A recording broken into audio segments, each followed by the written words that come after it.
Senator Chimezie. Here. Senator Carlson. She'll be out. Senator Roberts. Here. Senator G. Schaefer. Here. Senator Hawk. Senator Hawk. Senator Hansen. Here. Senator Osman. Senator Osman. Can someone keep a track of Zoom? Senator Dustin. Here. Senator Saha. Here. Senator Spears. Here. Senator Nguyen. Here. Senator Uzefa. Senator Uzefa. Senator Wing. Present. Senator Pena. Present. Senator Nowak. Howdy. Senator Flynn. Here. Senator Hoffwood. Here. President Stiff. Here. Vice President Sawarso. Here. Speaker Khan here. All right. Let's get started with our first order of business today, presentations. For first presentation, I have FSL, and I will be having Tim and Lauren on the floor. Can I request ID Solutions to get the presentation? It was shared this morning.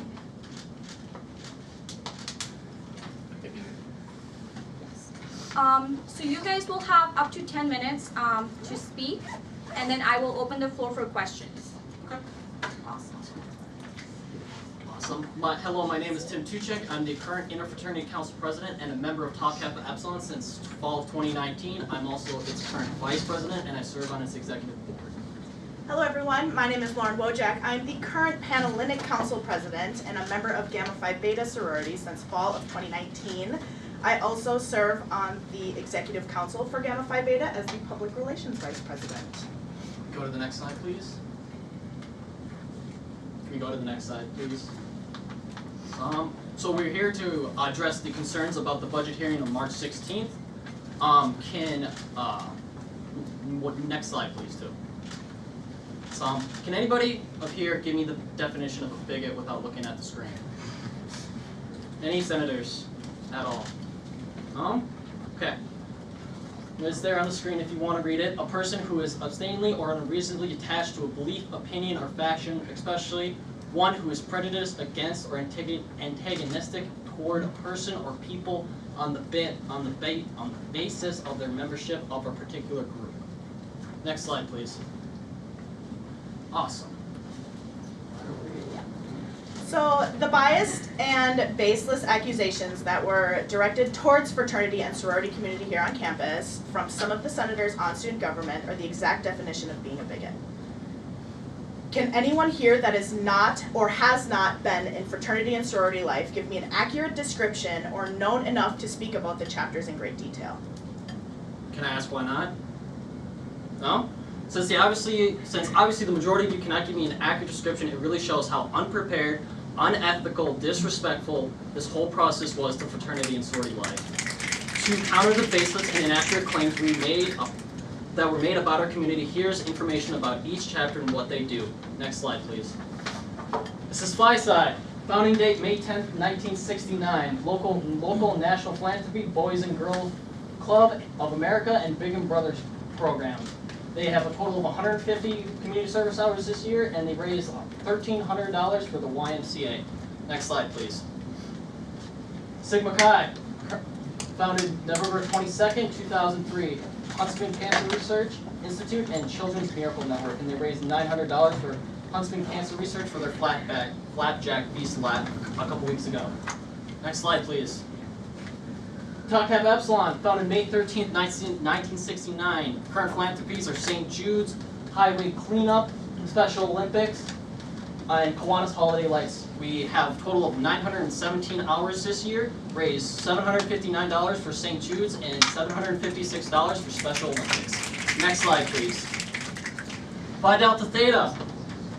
They were founded on November 21st, 1964. Live Like You ASL Walk for their philanthropies and Campus Kitchen. They have 180 total community service hours and raised $800 last semester for Live Like You Foundation. Next slide.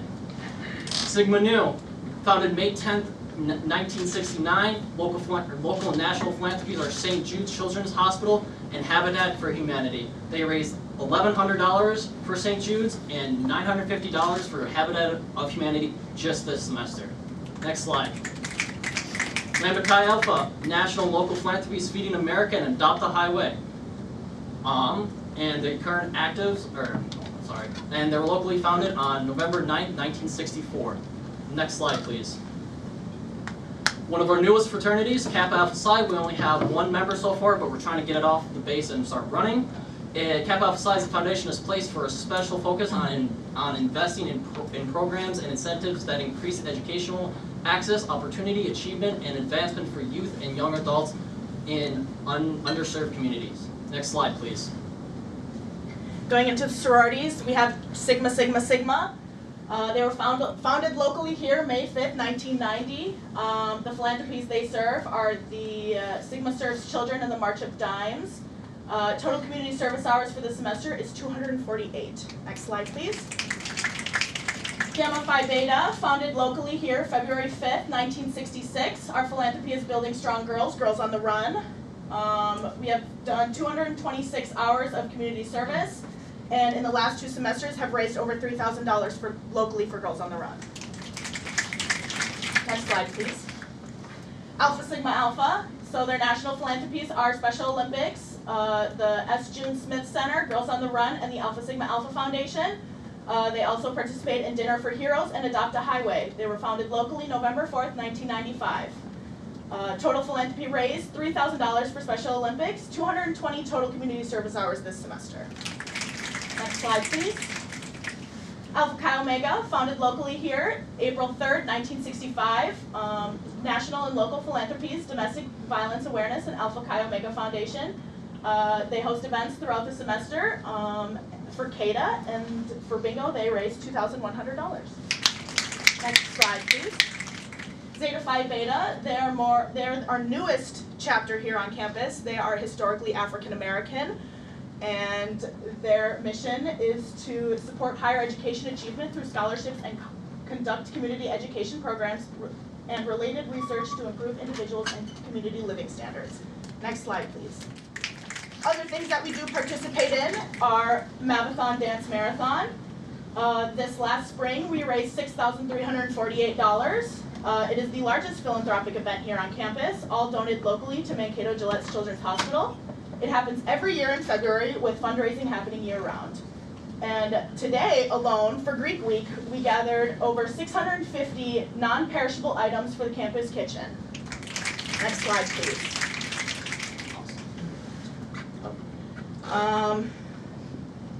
I have not heard or seen any RSOs doing this amount of community service and fundraising, such as fraternity and sorority life here on campus.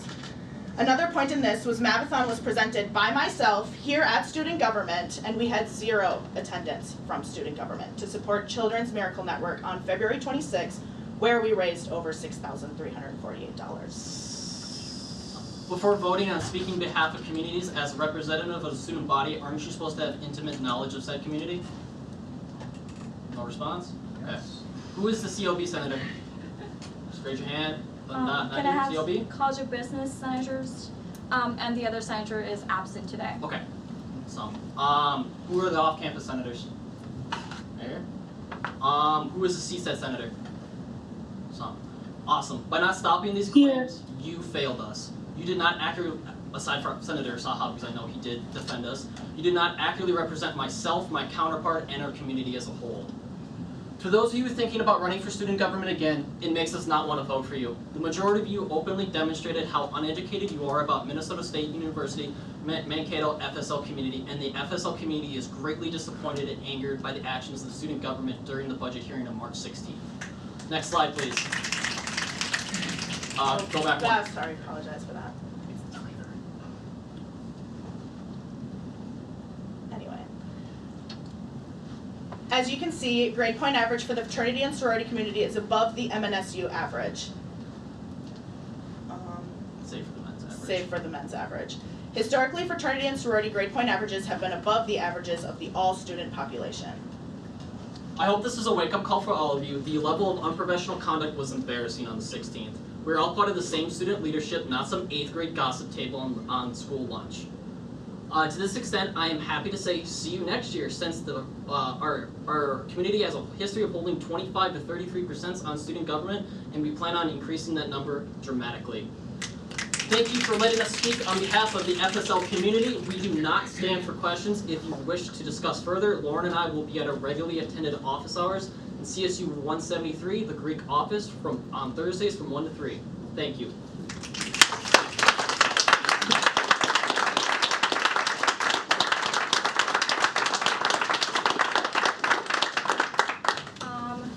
I would just like to say thank you, Tim and Lauren, for joining us today. It takes a big courage to come and show up here. I'm really happy, and I'm sure we as a Senate are really happy to see you guys here.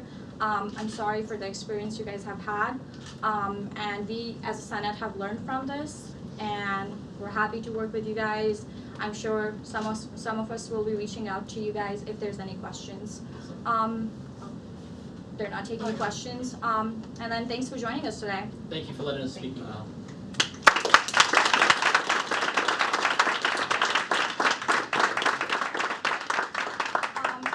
I'm going to wait for our audience to leave before we move on to our next business item today.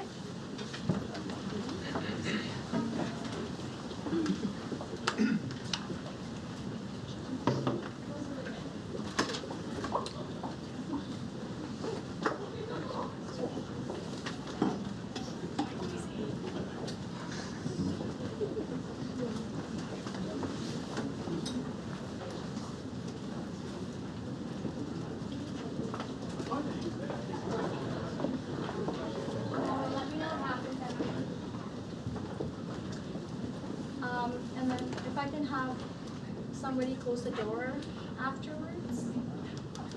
Thank you, Dr. Jones.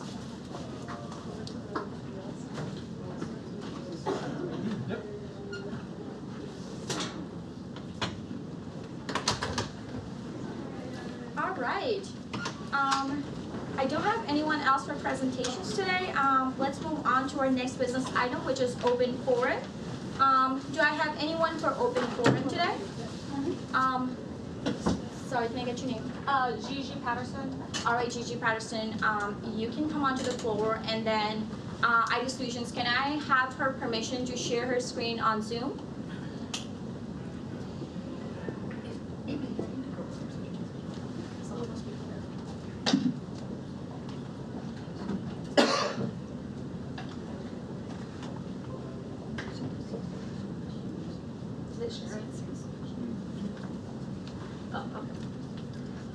And Lauren, you'll have up to 5 minutes for the presentation, and then you can stand for questions. Okay, I will do this very shortly because I just was told to write everything out of my experience. So I am Gigi Patterson, and I was a former Gamma Phi Beta. So I'll start off by saying that I'm an Asian American who transferred to Minnesota State University Mankato for my junior year.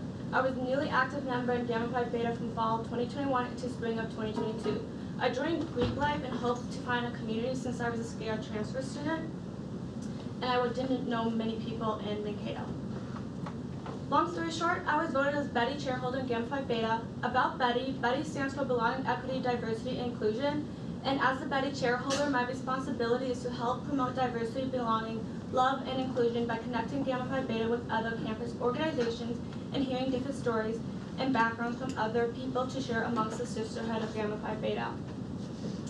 So February is Black History Month. I was given an assignment by the president of Gamma Phi Beta to find a Black guest speaker to speak about their story to the girls of Gamma Phi Beta in honor of Black History Month for a PACE lesson on February 21st, 2022. I reached out to the Multicultural Center and asked if anyone would like to be a guest speaker.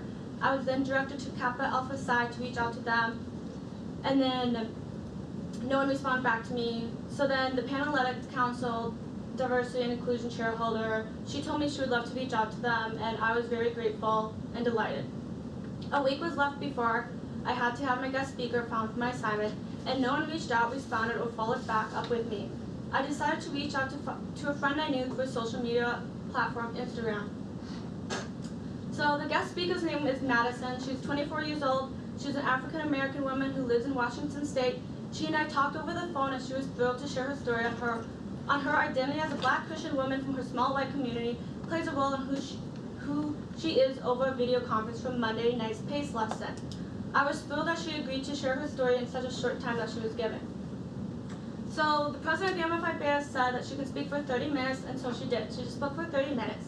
On February 21st, 2022, the guest speaker shared her story. She mentioned to the sisterhood she is a Christian and how Jesus plays a role in her life as an African American. She spoke about her identity as a believer in Christ for a short amount of time, roughly 13 minutes. Then she continued to speak about Black Lives Matter, George Floyd's incident, and how his impacted her identity too, and how she was the only Black girl in all-white student high school growing up, and the only Black woman in her church. She spoke about how being the only Black woman in her entire community impacted her a lot in the battles that she went through. She spoke about how to advocate for Black Lives Matter, and lastly, she spoke about how to be a strong woman and what she does to be a strong woman, because building strong girls is Gamma Phi Beta's philanthropy. After the conference video meeting with Madison ended, some of the girls decided to reach out to the president of Gamma Phi Beta about their concerns about Madison's identity as a Black Christian woman. Some of the girls said the speaker was a little bit inappropriate just because when she spoke, she was preaching strictly one religion, where the speaker freely can share who she is and how she chooses to share her personal story with anyone. Continuing into the week, I personally received messages from some of the girls saying comments such as Betty Chair, I feel it's important to be inclusive.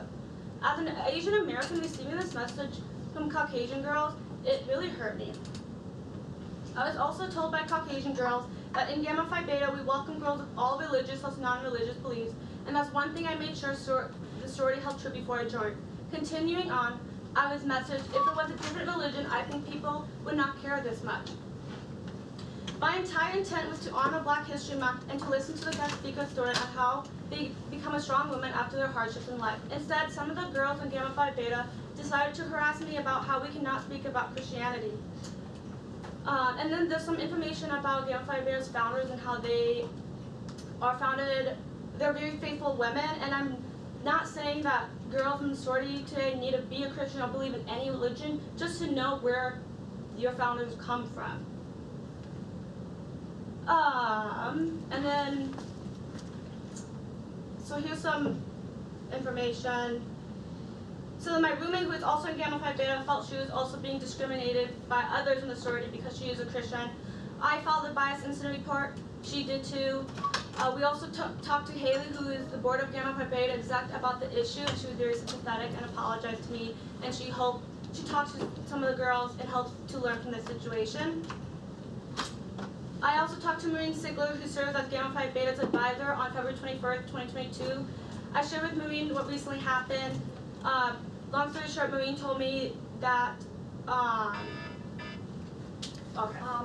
Unfortunately, we have reached the time limit. I will entertain a motion to extend it. Do I have a second? Second. All right. We will extend your time limit for another 5 minutes. Thank you. So, continuing on February 24th, I emailed Maureen, and there's these 4 rules when recruiting called the 4 B's: no talking about boys, drugs, alcohol, and the Bible. I told Maureen that we need to replace the physical word Bible with religion because that is discriminating against one religion.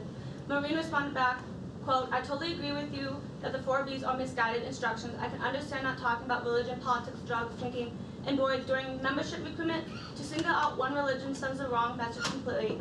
February 28th at 11:52 a.m. There's an email, more emails.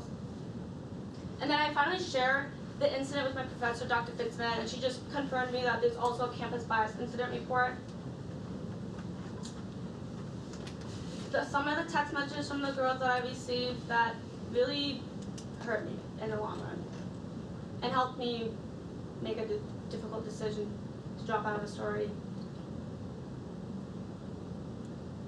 And so this is a Google link that the president of Gamma Phi Beta tried to announce the issue the following Monday at formal meeting.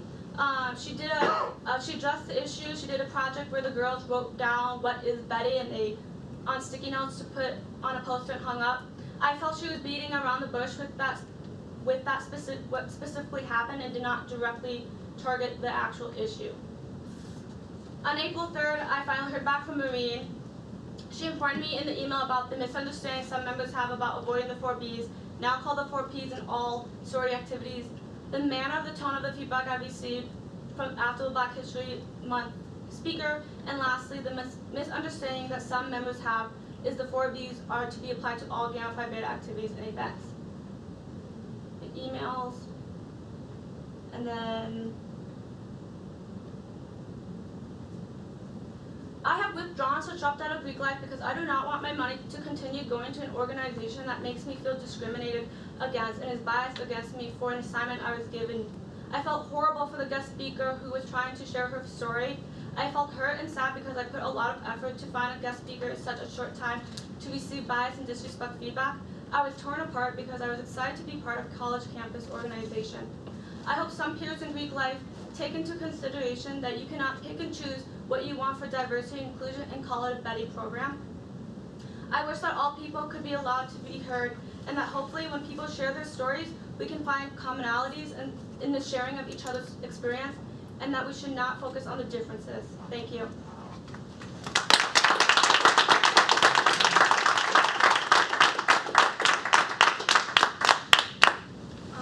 Lauren, thank you so much for coming in today and sharing your experience with the Senate. It was very courageous and I really appreciate you on behalf of all student government. I would now like to open the floor for questioning if you're comfortable with that. Yes, I am. Awesome. My first question will be from Central Wing. This is actually a quick point of information. Yes. Gigi here was actually the student that came and addressed Senator Carlson and myself on February 22nd, the day after the speaker took place.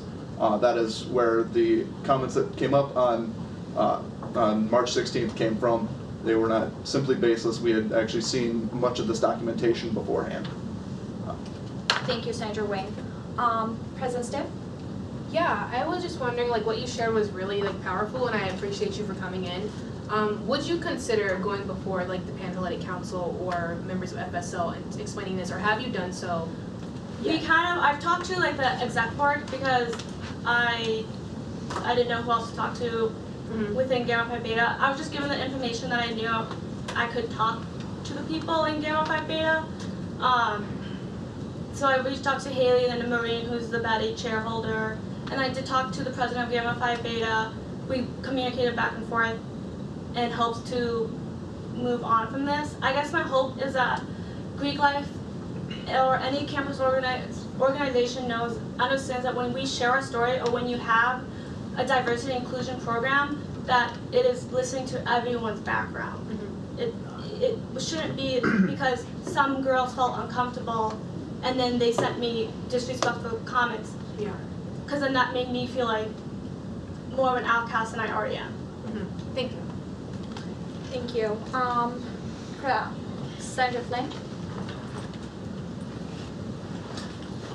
Being someone who has been a victim of bias-driven actions on a different basis of identity, thank you for coming forward. It takes a lot, and I hope you go forward with this and use this to drive your future leadership in things that you wish to do. But my question is a little bit of a tangent. You said the 4 Bs and then the 4 Ps. Could you define what the 4 Bs actually are? Yeah, so the 4 Bs is, so they changed it to the 4 Ps to make it more inclusive. That's my understanding from Maureen Sigler about it. But the 4 Bs is basically during recruitment is no talking about drugs, no talking about boys, no talking about partying, and no talking about like religion. So the Bs, is there like words for those that you're not using by choosing to be more appropriate, or is? I honestly, they just call it the 4 Bs. Like on the slideshow that they present in Gamma Phi Beta, it literally just says no talking about drinking alcohol. Like it doesn't actually say blah blah blah. Does that make sense? Okay. Sorry. Can I shoulder tap in? I'm gonna yield to Emmy to answer this question. Is historically, so I remember 3 of the 4, booze, boys, Bible, and there's something else that I don't remember the official term for. Yes. I saw it scrolling through the list, so. Thank you. Is that Senator Hashimoto? You can go. Yeah. Oh yeah, thank you so much first of all for coming here today. I just wanted to ask some question about so it's not, you know, directly related to any of the budget decisions that the student government made or anything, or any of my personal opinion over that. I just wanted to ask like how you felt about that leadership. Like, do you think, is there anything that, I mean, you had some recommendation on the paper for sure, but do you think any more of like specific thing that you want them to immediately like change within their organization or within their leadership? I mean, I could go on and on about it, but with the main focus, I guess, making sure the slideshows are more inclusive when you're presenting, and I know they are working towards that. I just hope they escalate that quicker. When recruiting, just being open-minded and bringing more diversity in, and I know that's a struggle in Greek life just because of the unfortunate stereotypes, but it's a lot of things in Greek life is private, and it's really challenging, and I can't explain all because I want to honor the private of them, but it's a mess, and I don't know even where to start. It's a lot. Thank you. Senator Nowak. Yes, without getting into specifics, in order to protect the privacy of yourself and others, did you end up going forward with reporting a bias incident through Title IX? And if so, were you satisfied with the outcome? I reported, the only information I was received was from my professor, and then just the Gamma Phi Beta bias incident report. And I did follow up with the Gamma Phi Beta incident report, and then I emailed my professor about it, and then that's what I've heard from. Maybe I'll hear back from them, because Marine S literally emailed me April 3rd, so hopefully maybe I'll hear back from them. Thank you. Do I have any further questions? Any questions? Any questions? All right, thank you for joining us today, Lauren.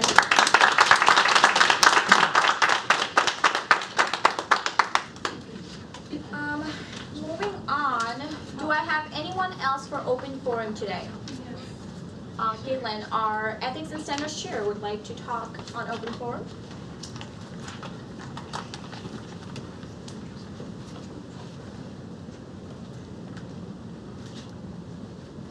All right, as Menahil introduced me, I am Caitlin Shaban. I'm the newly appointed, or semi-newly appointed, Standards and Ethics Chairman.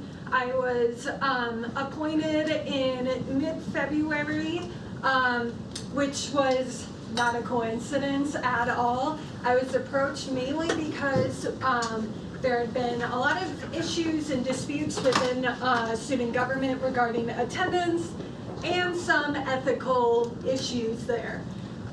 Something I wanted to just say is kind of explain the process of what happens if you get summoned, because it became clear to me when I made my first summoning that a lot of people didn't know what the process was. And so if you are summoned, you will receive an email from either Madam Speaker or myself. And basically we will try and set a time, and really what I want is just to talk. I don't want to be any type of like big punisher or anything. I understand from my own experiences as a student and my own commitments that we all have things that occasionally interferes with our other commitments. And so being able to talk about that openly and finding a path forward so we can prevent those interferences is really all I want. Even if it comes down to it of, hey, I missed so-and-so dates, sorry, let's try and move on and find a way forward.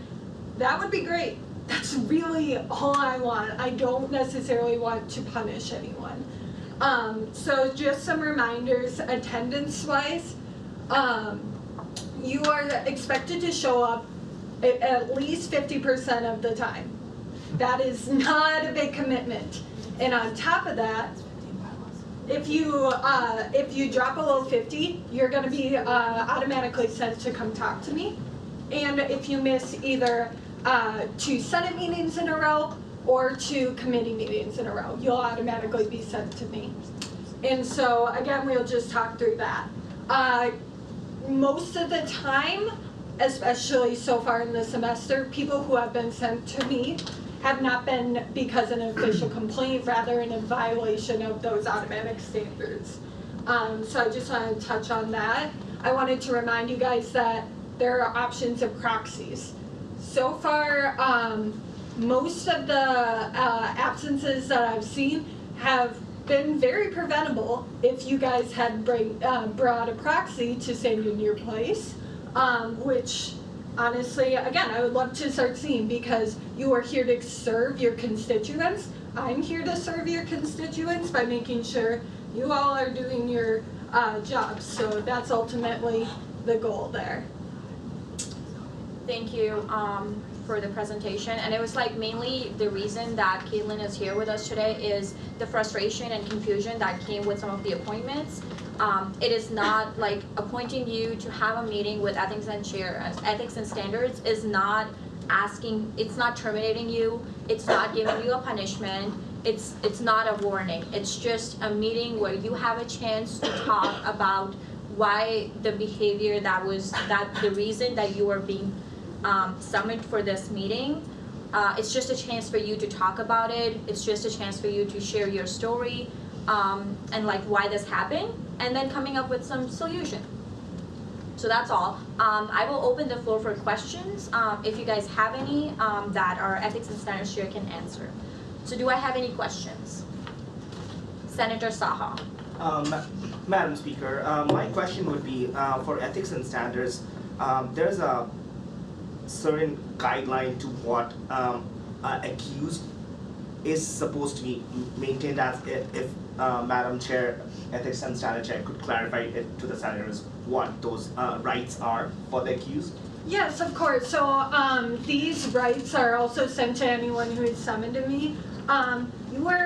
This is not meant to be like me being harsh in any way. And so bring information regarding if you missed a day and there's a reason why, and you had sent an email to Manahil but it just didn't get sent, bring that, show me it. So you're allowed to bring information, you're allowed to bring witnesses, and Advisor Mink can speak a bit more specifically on some of the others. Yeah, so you can think of it as like a due process. So essentially, a summons to standards means that a concern has been brought up, but it does not mean that you are necessarily, I don't like the term guilty, but like, I'm going to use trial terms. Yeah, responsible, there we go, for those actions. So if they're, for example, with attendance, it's supposed to like email record, or if maybe there was somebody who could verify that you were in fact there at a Senate meeting where, for whatever reason, it was missed. Like, those are the kinds of things that are encouraged to be brought in. And so after that's reviewed, then the standards chair would take the information into consideration and would make a ruling and a recommendation. So if there is if they're found responsible, then depending on if this is the first instance of this happening, it may be something a bit more simple. As far as what the corrective action or what that plan forward would look like. Whereas if it's a repeat offense, then the punitive actions would turn to more punitive actions versus something meant to help address a root cause of a behavior. So speaking to some of the concerns folks had of I'm being summoned to standards, I'm being kicked out of Senate, one, that's not a first line by any means. You can actually go into the governing documents and you can see that it does require demonstrable proof that this is a reoccurring offense that the Senate, or that the senator in question or the individual in question has you can prove that the senator has not made efforts to correct that behavior, and then it still requires a vote within an expanded commission as well as a 2/3 vote from the Senate on top of that. So, and then on the flip side of that, if a senator is found, or whoever is found not responsible, that would then be noted in the consent agenda in the future, so to correct that record. So. Just to add some more clarification on attendance policy, if you send me an email, yes, you are supposed to send me an email 24 hours in advance if you are going to be absent, but you sending me an email was not an excuse unless you provided a proxy. So the attendance record that has been provided by me to Ethics and Standards Chair is you not being present. You have all the rights to bring in the emails because I obviously haven't provided all those emails. If that is requested, I will, but you have all the rights to the emails that you sent to me. You have all those rights to bring those emails up. The attendance record that I sent is the fact that you were not present. If it was excused, yes, you're supposed to do that. You're supposed to send me a 24 hours in advance of why you were not here, because I don't want to suddenly see an empty table. But unless you provided a proxy, it is still an absence, because I don't want senators or like any of us to be misusing that as an excused absence. You can't have like 10 excused absences in a row and be like, unless you provided a proxy. And some of the senators have been great with that. We have seen that. So obviously it's achievable. And then my next question is from Senator Nowak. Actually, I was just going to draw attention to Riley Carlson's raised hand on Zoom. Riley, do you want to speak? Yes, thank you. I guess, can you guys hear me? Yes. Okay, perfect. So my concern is that the whole process feels very like, you know, it's supposed to be innocent until proven guilty. And right now it feels you're guilty until you prove yourself innocent and show up to this meeting where you're supposed to provide evidence.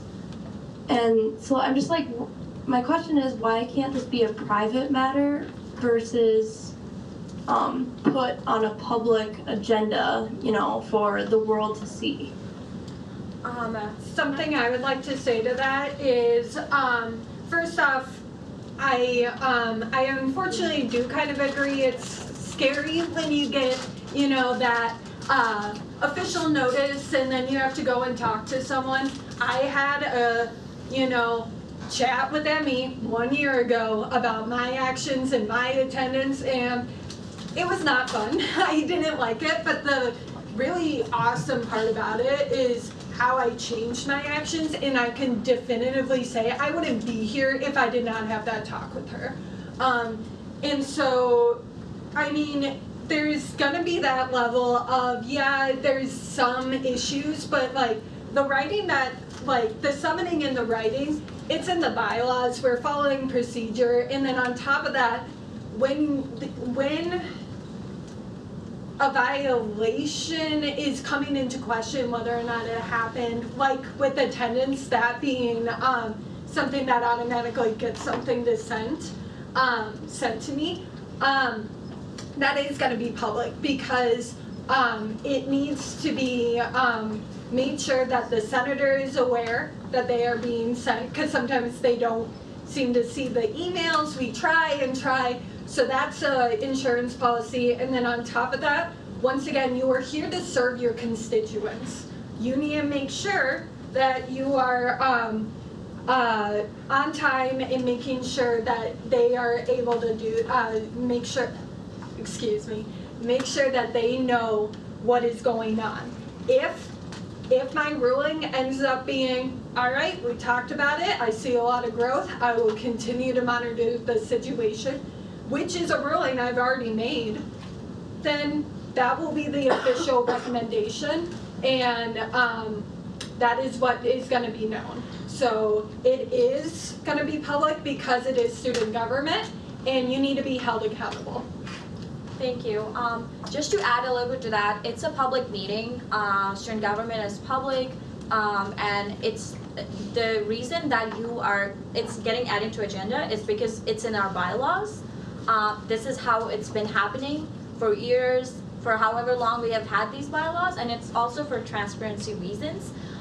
The reason you're being summoned keeps private. It's an email that you received from me, and then all the discussion that happens between you and the Ethics and Standards Chair is private. The ruling stays private. Everything other than you being appointed stays private, and I think it's also because like it has to be, unless it's not public, I don't know if like everyone would be taking it very seriously. So I think, yeah, that's what I want to add to that. We have a public meeting, and when you're done, can I? Okay. Yeah. It's a public meeting, and it's for transparency reasons. It's a part of our bylaws. We cannot change it. And then I'm gonna yield to Emmy. So just like kind of a way to think about it, in our current legal system, somebody's innocent until proven guilty, but a charge would still be considered a public record. And so similar to how a charge can be, like you can be found innocent with that, that's where that comes from. So it's essentially following what we currently have in our legal system. So I'm like trying to think of like real world examples to help kind of contextualize if that makes sense. So on top of that, violations don't just come out of nowhere. At the very least, there had to be some miscommunication, and so by having the summons and everything and letting people know, we are able to communicate and figure out what is going on. Thank you. President Stiff? Yeah, I just want to add, we're not sending people to standards for funsies. Like, we have much better things we could do with our time. And be like, you know what? Today, I want to send Joey to standards because I feel like it. Like, that's just not what we're doing over here. And so, like, sometimes I just, like, don't understand the confusion. Like, I understand the questions, but just, like, we have not woke up one day and decided to have a vendetta against any one senator. And so, it's and this year especially, I would say we have been extremely graceful with people missing, not showing up, not coming late, not giving us a proxy, whatever. And so, this was a last resort, really. And so, outside of that, again, you guys have already mentioned it's a public meeting, it's in our bylaws, and you're not automatically guilty. You're not. You have a chance. It's not like you have to, the evidence you can bring is not like to prove yourself innocent, it's just like you want to show like why you want to show why like you don't think it's like appropriate that, you know, you have any type of disciplinary action. But outside of that, missing student government in past years was a big deal. And this year, we decided to be a little bit more graceful because we're coming back from a pandemic, people have different schedules. And so again, I just want all of you to keep that in mind, so please don't ever go back and say like, Rihanna, Karen, and Mankato decided to send me to standards because they have a vendetta against me and they hate me. Because that's not it. Outside of that, next year we all agreed to raise our own stipends, including the like student or senator stipends, so it has to be public. We have to be accountable because this is student money we're paying ourselves with. Outside of that, Caitlin, you've done a great job explaining. I feel like, does everyone get it now? Or any other questions? I have a few other questions on the floor. Perfect. So, go ahead. are you done? No, I'm done. All right. Next I have Senator Saha. I would just read, if I have your permission, Madam Speaker, I would read the right of the accused, if that's okay. Is that It's a point of information for the senators to know. it's in the bylaws. Yeah, it's in the bylaws. it's in the bylaws? I would please want to, otherwise I'll go up to forum and read it out anyways, so. Sorry, explain to me again. I would like to read out the right of the accused since we are on the topic, else I would go up to the forum and read it out anyways in open forum, so. Is that something, sorry, one second. Is that something, can I have all of you please pay attention here? Thank you. Is that something that you wanted to be added to the agenda already because I will have that opportunity for you available? No, I did not. It was on the context, I want the senators to know what the right of the accused is. Sure, it's public, it's in our bylaws. If you wanna do that, I will give you the permission to do it. Okay. The right of the accused, it's for everyone on the floor here. You have the right to be made aware of all charges against you and by who you are being charged. You may present evidence and witnesses. Additionally, you may review any evidence presented against you and question all witnesses. If you will be unable to attend this hearing, then an alternative meeting will be scheduled within 30 days. Notice not to occur before 7 days. In the event you are unable to attend an alternate meeting, you'll forfeit the right to be present. That's That's all it has. Okay, thank you. I want to remind senators that you will be sent that if you are summoned. Yes. Okay. So, what Senator Saha just shared, before you get added to the agenda, you receive an email from me, which states what the violation was, and then you get summoned to ethics and chairs, and then we follow all the protocols already. Unless there is any confusion and questions related to that, you're more than welcome to reach out to me. Thank you, Senator Saha. And then next I have Senator Hashimoto. Yeah. Well, first of all, thank you so much for explaining everything. Yeah, thank you for having me. And I think it's really important for us to in the meeting go over how the process and everything. I just happened to hear that there are some cases that the senators might struggle with preparing the proxy just because of their, for example, emergency sickness, and they only have really limited time until the meeting time or whatever. I just wonder any official implication over those kind of struggle over. I think you said you mentioned about communication between the senators Yes. is really important. So just wanted to clarify. So I completely understand that. Especially when for someone like me, all my friends are in leadership positions that have their own commitments, so asking them to be a proxy is hard. I myself have offered myself up as a proxy for senators. That is something that if you do need, feel free to reach out to me. Advisor May confirmed in the bylaws I am allowed to do it despite being chairman. And then on top of that, if you are struggling, reach out. One of the rulings I already gave this semester was for someone to attempt to find a proxy, and if they couldn't find a proxy within a week, they would not be punished. I made that very clear in the ruling. Rather, I would step in and begin my own process of helping them search for a proxy. So reach out to myself. I would love to be able to help you guys, because then your constituency is still being served and you have a proxy here able to vote. So Okay. Yeah, thank you. Just going back to that, if you go back to the start of the year, this was communicated out that since you are a senator, let's just not think about you as a person. Let's think about you as a person who is representing, I don't know, hundreds and thousands of students. The CSET is a big school. There's so many students. So if you're a CSET senator, you're representing all those students. So if you are not being responsible to come to Senate and represent those people, what are you doing?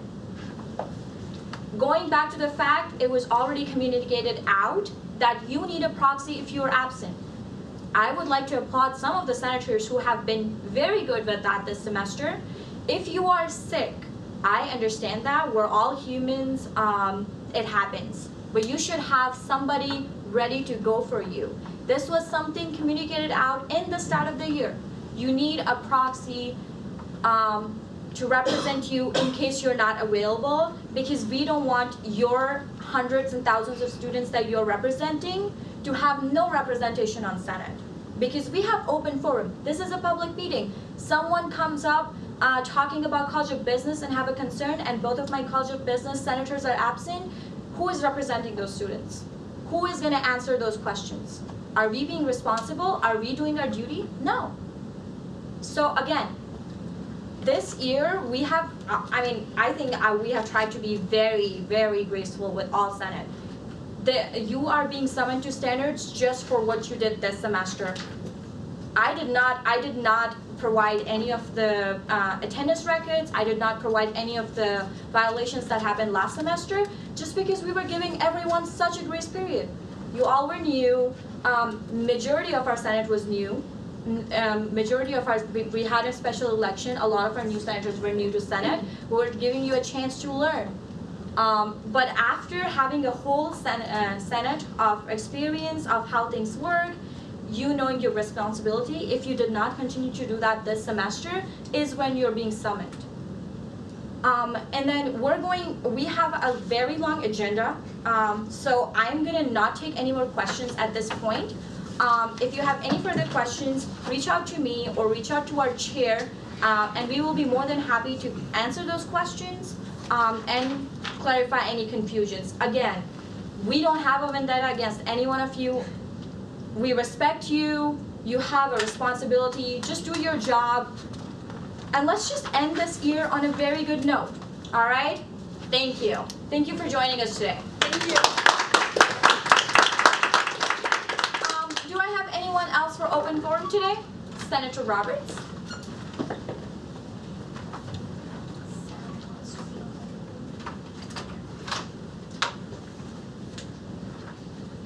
Thank you, Madam Speaker.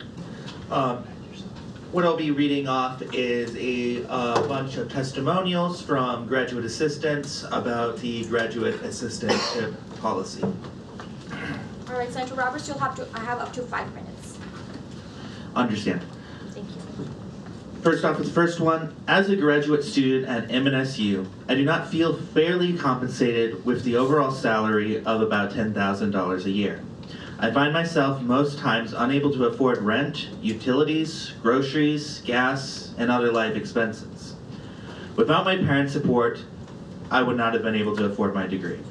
Although I'm supposed to work about 20 hours, I often find myself working more because my job simply needs more hours for me to finish my tasks. I am overworked and underpaid. I definitely do think MNSU needs to do a better job in taking care of its graduate students. It is frustrating that graduate assistants are unable to live in a relatively comfortable life with this salary. I definitely do think that the university needs to act quickly and improve the living standards of graduate students. This is from Sari Halabi. The next one is, I am a current graduate student at MNSU, and I believe that the current stipend and benefits do not provide a livable wage for graduate students at this university. Working as a graduate teaching assistant, the only source of income that I have. Fortunately, I have parents who are willing to help me. But without that assistance, I would have never been able to afford bills such as rent, utilities, and groceries. In order to subsidize that income, I would have had to work multiple part-time jobs in addition to being a graduate teaching assistant and a graduate student. I am lucky to have parents who are willing to support me. But another individual that does not have that support would be left drowning. I think that raising the stipend and providing more benefits for graduate students is such a necessary change. Graduate students should be focusing on further education rather than worrying about paying rent or being able to eat for that week. In addition to that, many graduate students have families and dependents that they also have to consider. Living off this stipend as a single individual is extremely difficult and would be impossible for people who have others depending on them.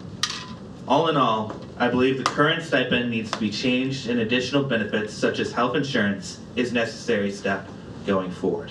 This is from Shannon Lee. Next one, a low GA stipends at MNSU Mankato damage morale, student well-being, academic outcomes, and have profoundly negative effect on the quality of life of graduate students without adequate financial support from our GA positions. Many of us struggle to finance our own basic needs.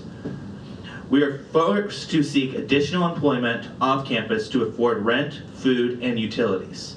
As a result, our performance as GAs suffer. And we must prioritize financial survival over our own academic success. After an academic year of working as a GA, I decided to return to the full-time work in industry due to financial difficulties my partner and I would endure if I continued to rely on the low-pay GA positions to finance my education. I am deeply saddened to leave my position, but there is no way I can successfully balance the demands of a GA position, additional employment, and being a full-time graduate student. Not to mention maintaining my physical and mental health, relationships, and external commitments. This has also led me to reconsider the career in teaching that I was pursuing in my graduate program. Low stipends deter intelligent, qualified people from pursuing the education they need to achieve their career goals. It is demoralizing to see so many of my colleagues sacrifice their physical and mental health in the pursuit of their graduate degrees. I hope to see significant improvement in the way our GAs are treated and paid in the future. as this poses a significant challenge to the graduate student recruitment and retention. That's from Sophia Highland. The next graduate student. Graduate student wages are abysmal, absolutely unacceptable for the amount of work required of you. I also shared this in the graduate student survey that was sent out to us. The lack of transparency regarding what is asked of you for below poverty wages is a little wild. I used to work in the service industry and in retail, and while those jobs were not as beneficial for my future, I was able to earn a wage I could pay my bills on. The salary earned for a GA-ship does not even cover the rent for my student housing.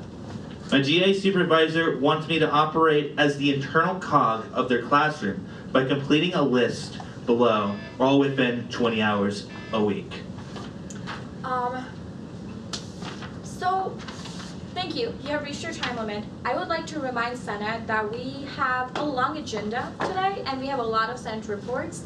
I totally respect what you're trying to communicate out to the Senate, but this is the second time we are hearing the testimonies. And then I would encourage you to share all of these testimonies via an email to whole Senate. And then if you would like to come back, you can come back in another open forum to do that.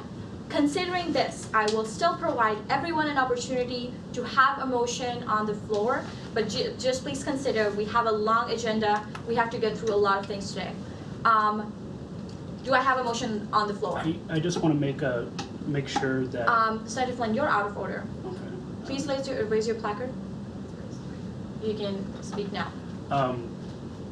I just want Senator Roberts to cite the student of the last testimonial because that was not on the record. Thank you. Senator Roberts, can you please cite? Yes, this is Brianna Edwards. Thank you. And then I encourage you to share all of these if you're comfortable with Senate. And then obviously we have multiple communication platforms if you would like to have a discussion. And then obviously you can come back again next open forum to talk about it. Opening the floor for questions. Do I have any questions for Senator Roberts? Any questions? Senator Basley. Hi, just a quick question. Do graduate student assistant have to pay the tuition fee?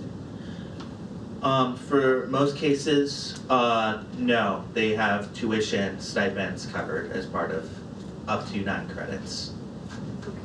Thank you. All right, I don't see any more questions on the floor. Thank you for. I have a question, please. Oh, okay. My hands were raised and I didn't get recognition. That's why I spoke. Sorry. Senator Dustin, you can ask your question. Thank you so much.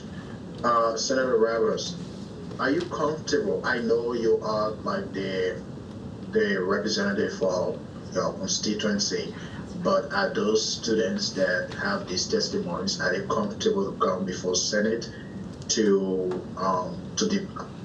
just talk about the testimonies? Are they comfortable to come to Senate sometime? They requested me to read their testimonies on their behalf because they have responsibilities within their own department that makes it impossible to make it to this time. Thank you. Do I have any last questions? Any questions over Zoom? All right, thank you. Next for open forum, I have Sam.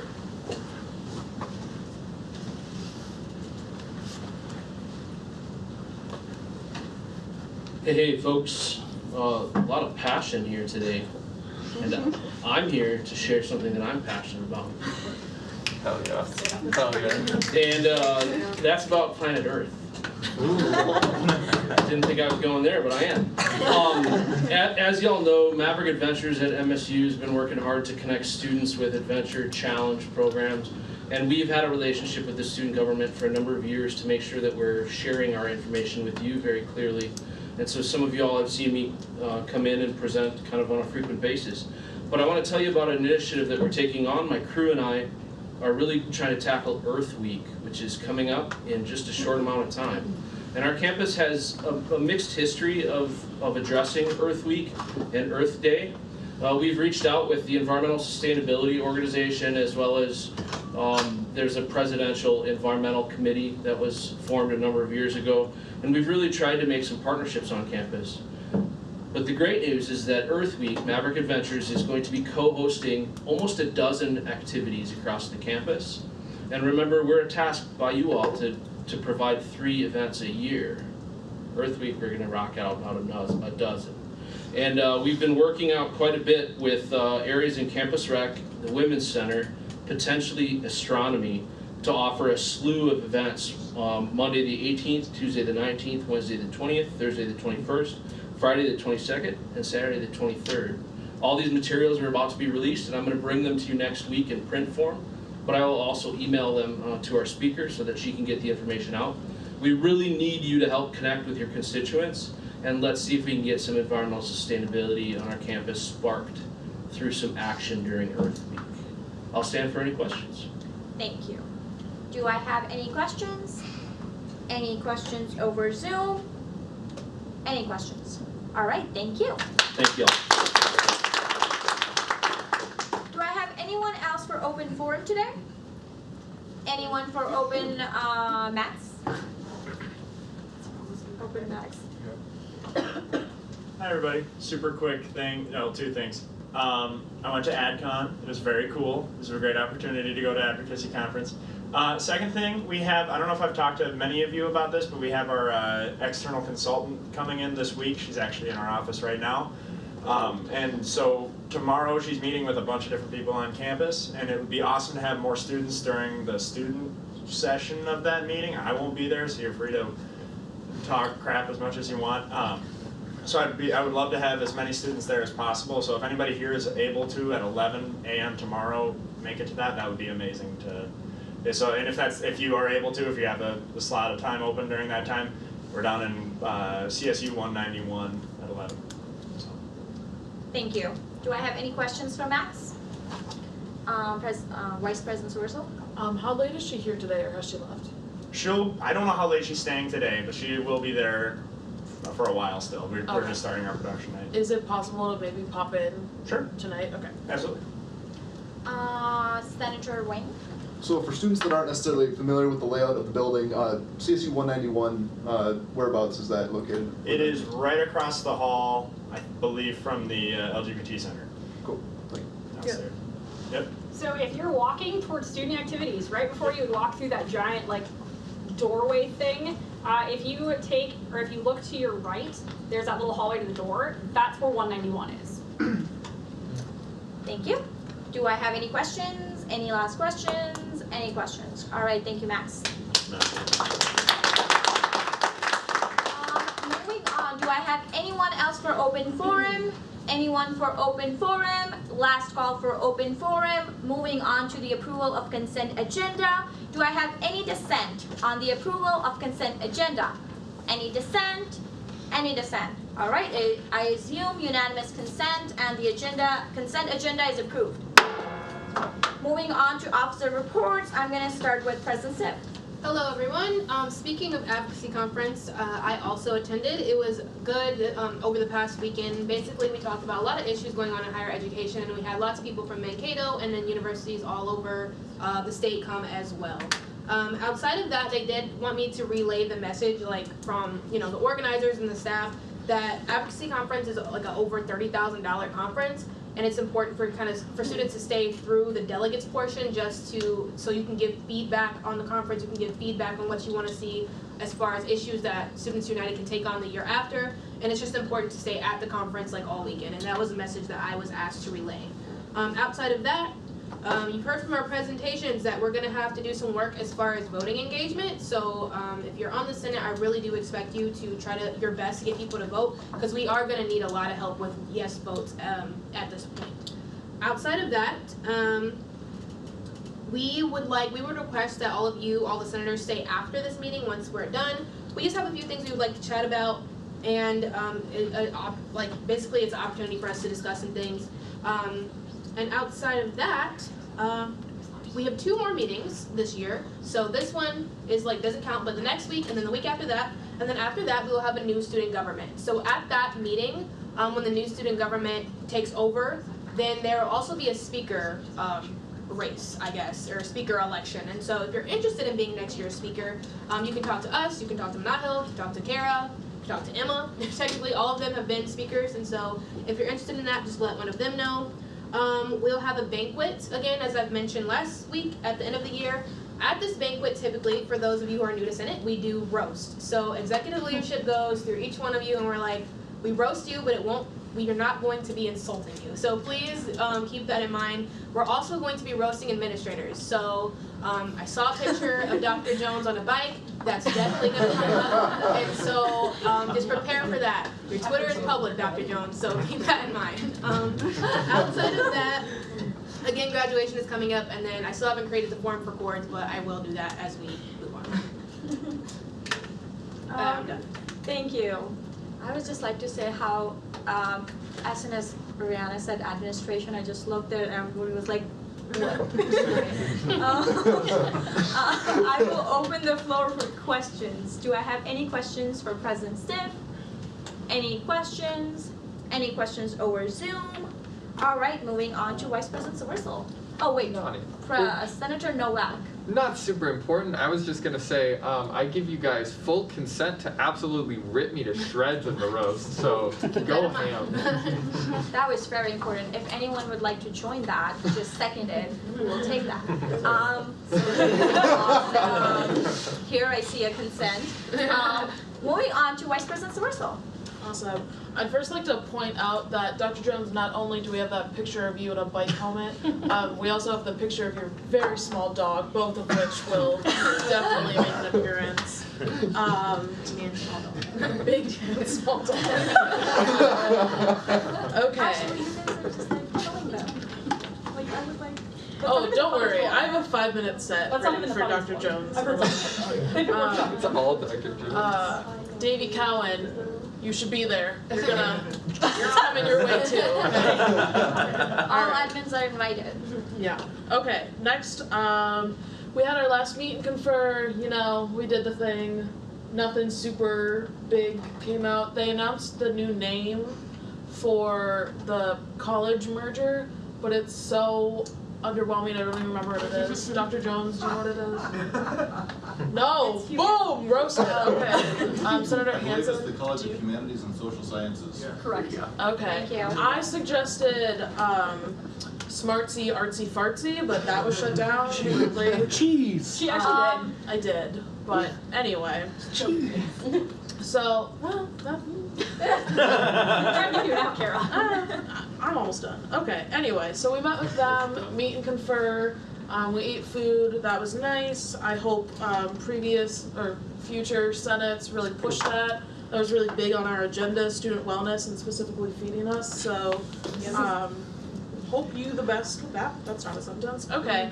Next, we met with Turn Signal, which is the app that would connect you to an attorney in the event that you get in a car accident or get pulled over.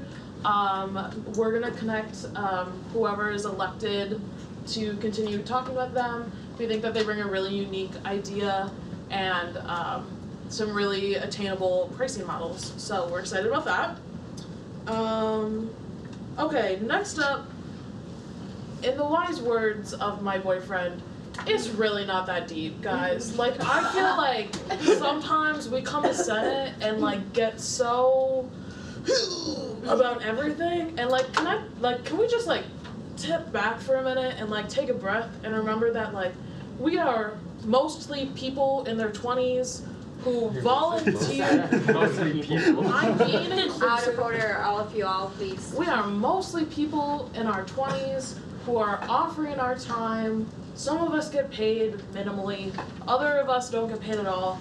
Offering our time to come and make the campus a little bit better, leave things a little bit nicer, pave the way for future students. It's just not that deep. Like, we don't need to like spread gossip all the time, and like we don't need to like get all up in arms about who said what and how we can bubble, and they gave me a look and they didn't give me a look, and it's just not that deep. Like, you guys aren't getting paid.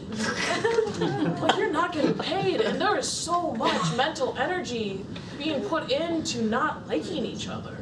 Like, let me be clear, we have like 2.5 weeks left? Can we just like tough it out? Can we like dig deep? And like, it's really not that big a deal. Like, even like when we say ethics and standards, it means like you guys asked to be here. You asked people to vote for you, right? Like we remember that happening? Okay. So like maybe come.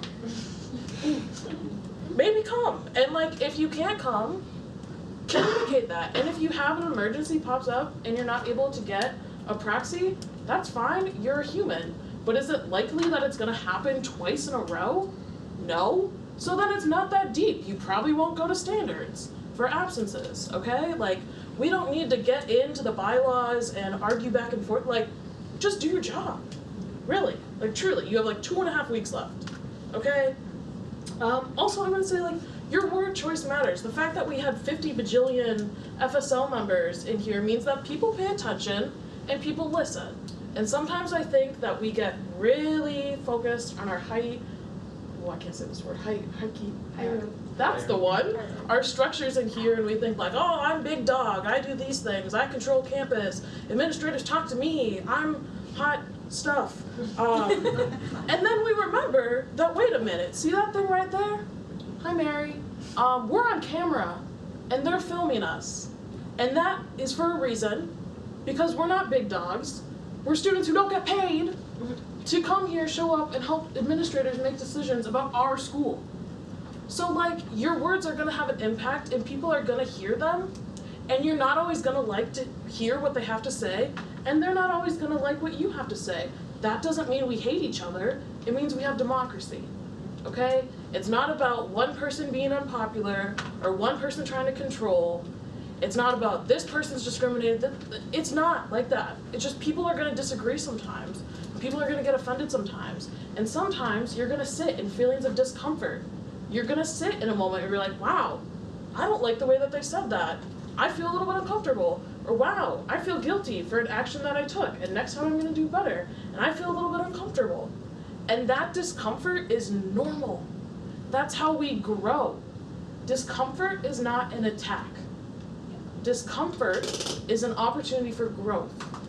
And sometimes you're gonna learn things from that. Sometimes you're gonna learn this isn't the right spot for me. And sometimes you're gonna ask people to do better as a result. But discomfort is not to be avoided, and it's not to retaliate against over email or the newspaper or social media or YouTube comments or whatever platform besides talking to the person. Shade. But anyway, it means that you can sit in that discomfort and we can still be productive people in a workplace and still get our stuff done. So like, I don't know, can we just please stay after Senate and like have a closed door conversation without the press, without it being filmed, and just talk through our issues?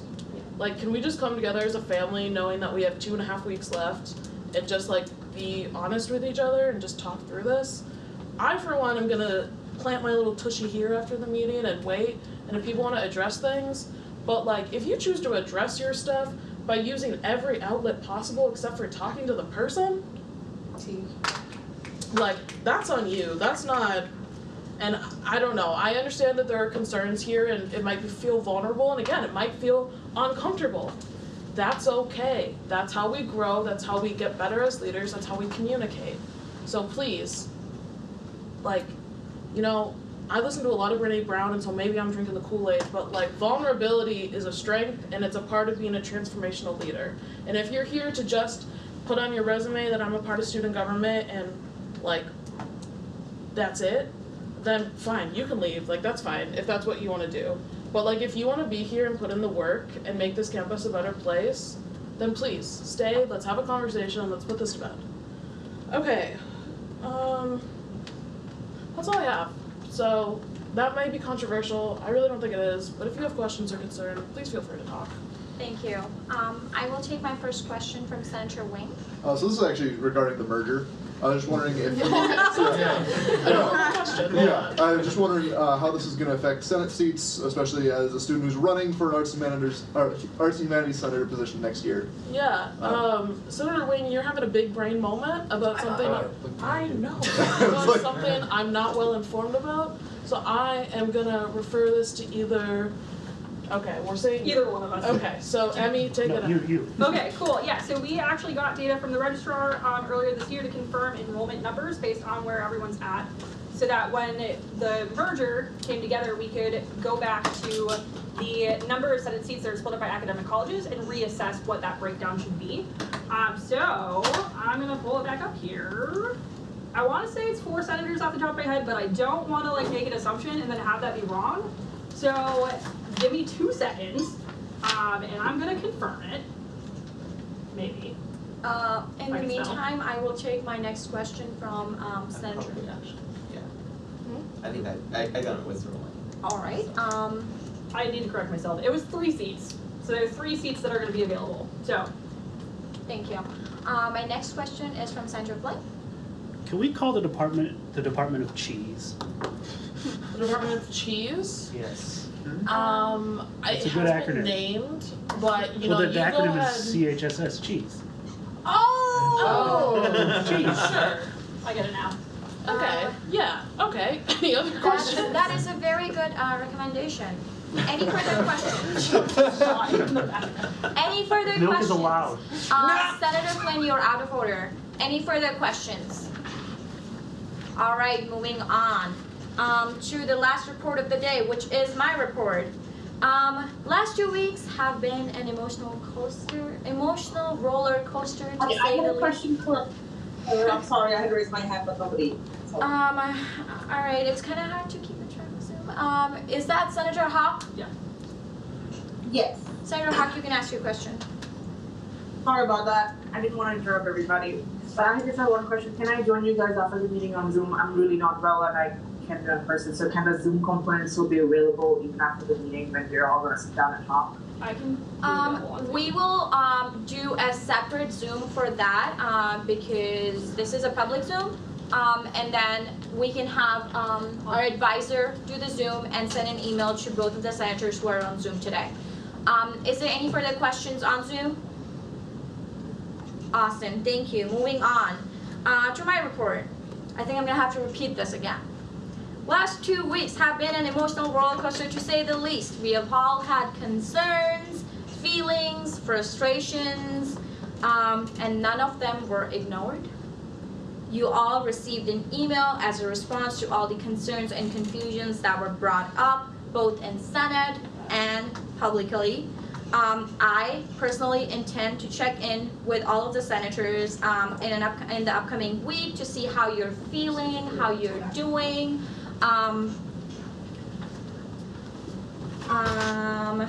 Sorry, I lost my line. To see how you're feeling and how you're doing. But at the end of the day, I want you all to remember that we're all here because we're passionate about making a change. We are passionate about making this school, making this university better than we received. We are all here because we saw a problem and we wanted to fix that. We're all here because we didn't see something happening and we want to make that happen. So I want you all to just know that yes, we're all humans, we all feel a certain way, and we all went through a big budget. Of 2 weeks of big budget, we were all there for 10 hours, we were all very tired, we were all at the end of it, didn't want to be there.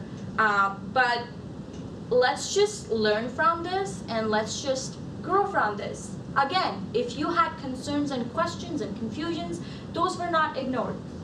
Those were answered. If you still have any further questions, you're more than welcome to stay. We will talk about it. We will move on. And then, okay, yeah, that's all I wanted to say on that. But I want you all to now that we have moved on from those 2 weeks of budget, and we're at the referendum, please ask your constituents to vote. But again, I want you all to just give yourself a pat on the back and give each and every one a lot of applause for all of you all for everything you have done in this year and the last 2 weeks. All right, let's do this.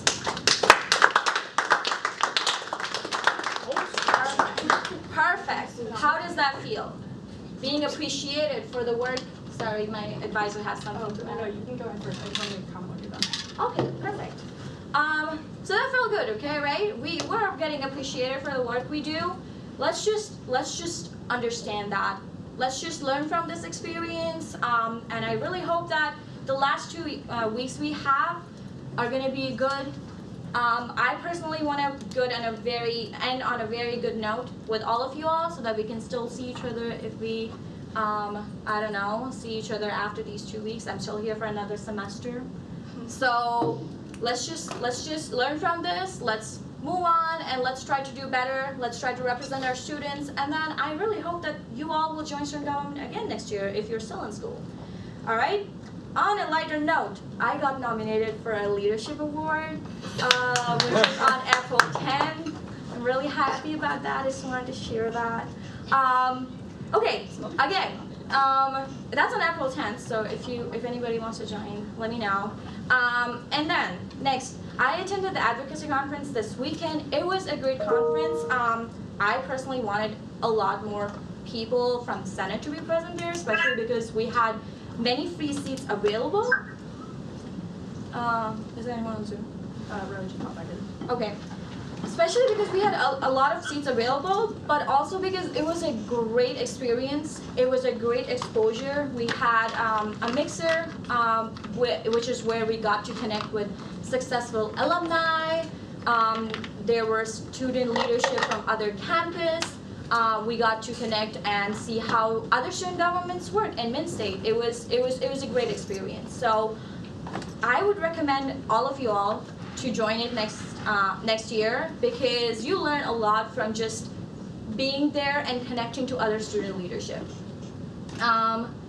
One thing that really took my attention in that conference was, first of all, we got to stay in a really fancy hotel. We're not talking about that. Moving on, there was this, in Bemidji State, they have a free store, which is basically what it is it is not supervised, no one's there working. It's just a place where they have free stuff for students to take. And the idea behind that is the students who are coming in as a freshman, if they need, like, I don't know, backpacks, jackets, whatever, they can just go in there and get that free stuff. And students who are leaving the college, you know how we're all leaving and we have so much stuff, so we're just trying to get rid of that. You can give that stuff to that free store. So I wanted to share that with all of you because I thought it would be an excellent project for next year's Senate to continue with, because testimony. I am from Pakistan. I came in December. I brought my fancy leather jackets, which were not good enough to get me through the winter. So if that was there when I came in, I would have been so thankful. So I don't know, potential project for next year. And what's next? All right, our immigration law attorney event that has already been announced in Senate, that's next Wednesday. It's gonna be from 3 to 4 p.m. It's going to be during your committee time, so we will be requesting your chair to maybe waive that committee time. It will be a mandatory event because you're required to attend the committees. So this event will just be in the committee time. Again, if you don't have nothing to do with immigration attorney, you're not there for yourself, you're there for representing your students, and I can tell you there's at least a few international students in every department, in every college, so you do represent international students. So please come and attend this event, ask questions, start communicating out to your constituents who are international students if they have any questions that you can ask for them, or encourage them to attend this event. Again, it's going to be next Wednesday from 3 to 4 p.m. Location, I believe we have on our calendars that I can send again. Ostrander. All right, it will be in Ostrander Auditorium, which is on first floor of CSU. And next thing, senator reports are going to be resuming today. We have a lot of senator reports. We're going to try to go through them quickly while providing each senator an opportunity to talk about their work.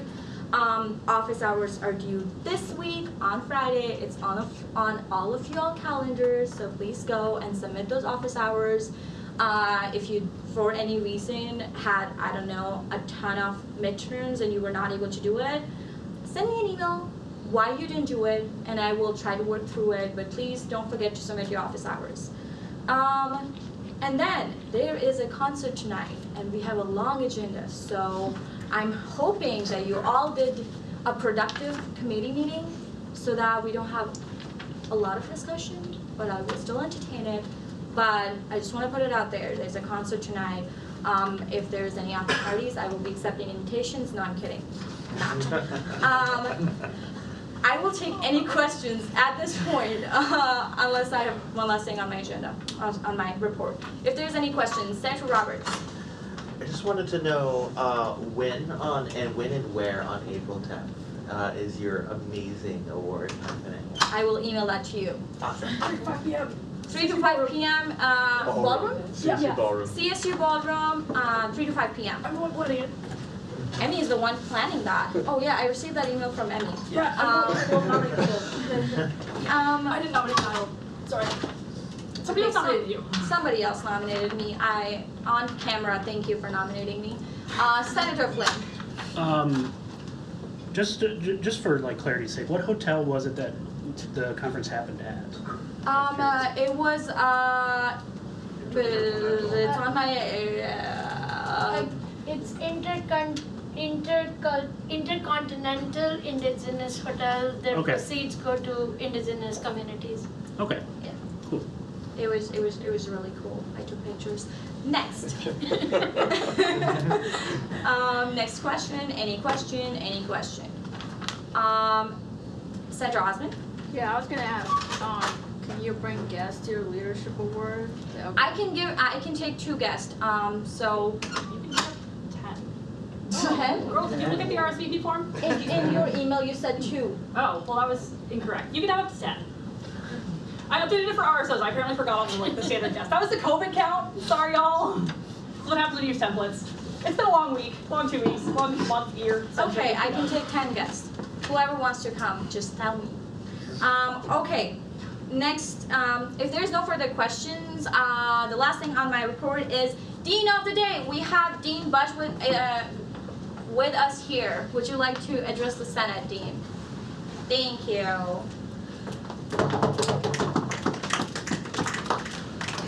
Thank you for the opportunity. I don't have anything specific. I just wanted to echo Vice President Smirkel's report that leadership can be a challenge. It's a growth opportunity, but it's a hard opportunity. You have to make some decisions that not everybody will appreciate, and I appreciate you being willing to do that. And sometimes you maybe make the wrong decision and need to step backwards, but that's okay. Take the opportunity to grow, learn from it, and move forward.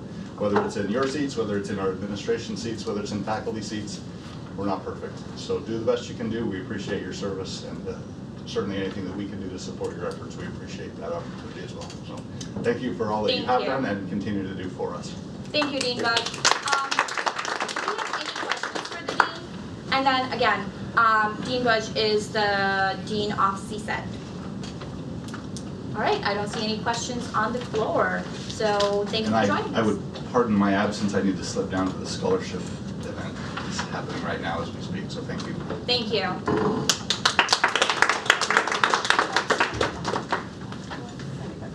Yes. Just want to note for folks, if regarding things from the last couple of weeks, I've had some chats with individual senators. So if you feel more comfortable having some conversations one-on-one, please know that my door, anytime my door's open, you're welcome to come in. These couple weeks are a little crazy, so if you want to set up time to meet, that's totally fine as well. This is a learning experience for everyone, and so myself included, full on, myself included. So anything that you think would be helpful moving forward, any areas of opportunity, those are all things that are gonna, for the long run, improve our campus community and the experience for everyone. So please, I really want to stress, know that if you don't feel comfortable talking in a whole group, you can come. I'm down in the back corner of student activities. If you've been outside that part of the building and you see the window with 50 plants, that's me. That's how you know where to find me. Yeah, because we really do genuinely want to have these conversations and figure out how we can make this a good experience for everyone. So, and for the most part, folks have done a really good job. It's just, I think everything's kind of hitting the head of stress right now. So, yeah. Thank you. All right, moving on to our next business item of the day, which is senator reports. We have 1, 2, 3, 4, 5, 6 senator reports today. I'm going to be allowing each senator a minute and 30 seconds to do their report, and then they will be standing for questions. And then again, if there is more that you would like to share about your report, you can share it through GroupMe, email, any other way. So I will start with Senator Flynn.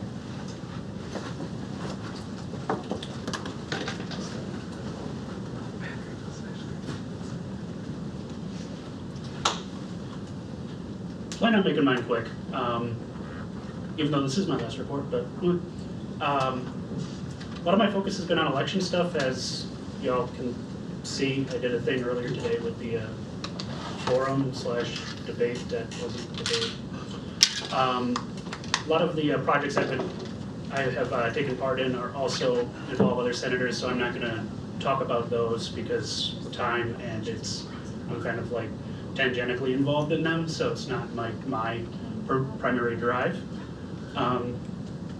So yeah, basically just lots of stuff with elections and other stuff with other organizations I'm involved in with transferring for the next year. Thank you. Do I have any questions for Senator Flynn? Any questions? Any questions? Thank you, Senator Flynn. Next on my list, I have Senator Carlson, and she's here with us on Zoom. Let me see if she's still there. All right, Senator Carlson, you can go. Senator Carlson? I am, she's muted right now. All right, I'll come back to her. Next on my list, I have Senator Uzefa, and he is absent today. Moving on to Senator Hoffwood.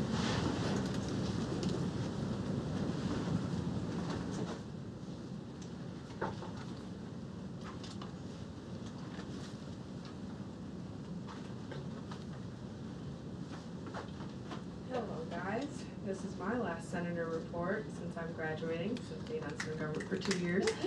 So, I guess my most recent issue that I have come up with in the res halls is a bias or like a discriminatory act of a person that recently just got hired, wasn't letting another, well, I don't think, they didn't know, but they didn't let a CA into the hall and was arguing with them about saying that they don't live there.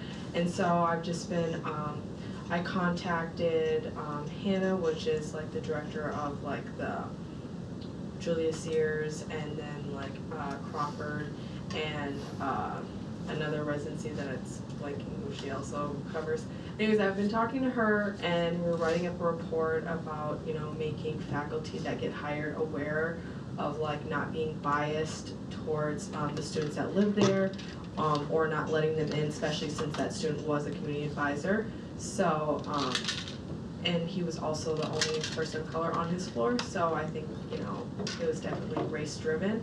So we're working to, you know, fix that and make students feel welcomed in the residency that they're living in, so that they're not, you know, getting looked at as suspicious when they're trying to go into their home.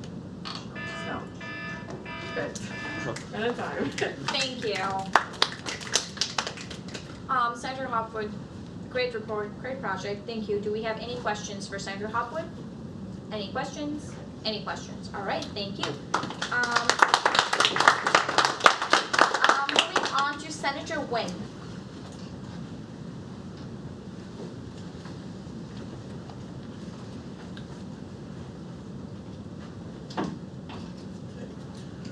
Hello everyone. So what my project I'm working on is the expansion of the free parking lot. So let's recap of so everyone can be on the same page. So at the free parking lot, we have like 435 lots, and we have over 1,000 students who register at free lot. Out of 435, we have 135 faculty members who park at the free lot almost 8 to 10 hours a day. So we have around 300 lots for over 1,000 students.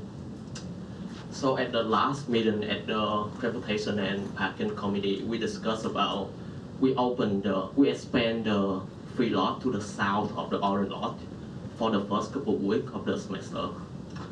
And everything's still in the discussion right now, it's nothing confirmed. So, yeah. question. Thank you. Is that it? Yeah. Okay, awesome. Do I have any questions for Senator Nguyen? Any questions? Any questions? All right, thank you.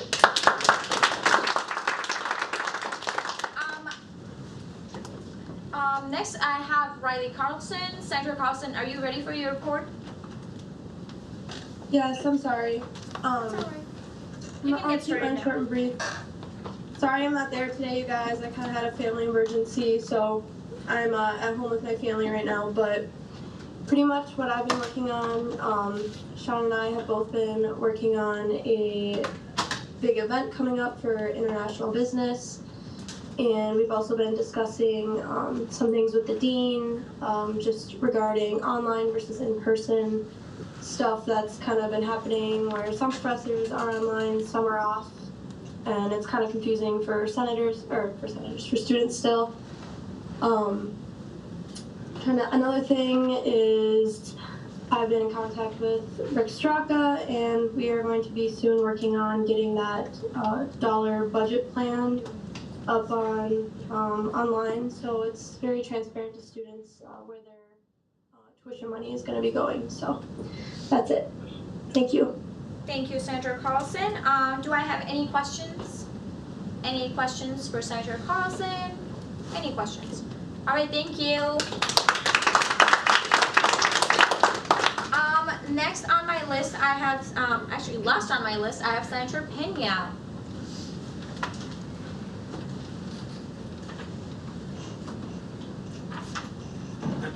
Hello, good afternoon. So first I'll start off by giving you guys a rundown of what happened during my budget table talk. If you guys remember the last time I came up here, that's what I talked about. It was largely unsuccessful. That's not going to be kept secret. So I stood out there. Maybe I had no attractions. It was just a table. It was me and Kev out there for about an hour and a half.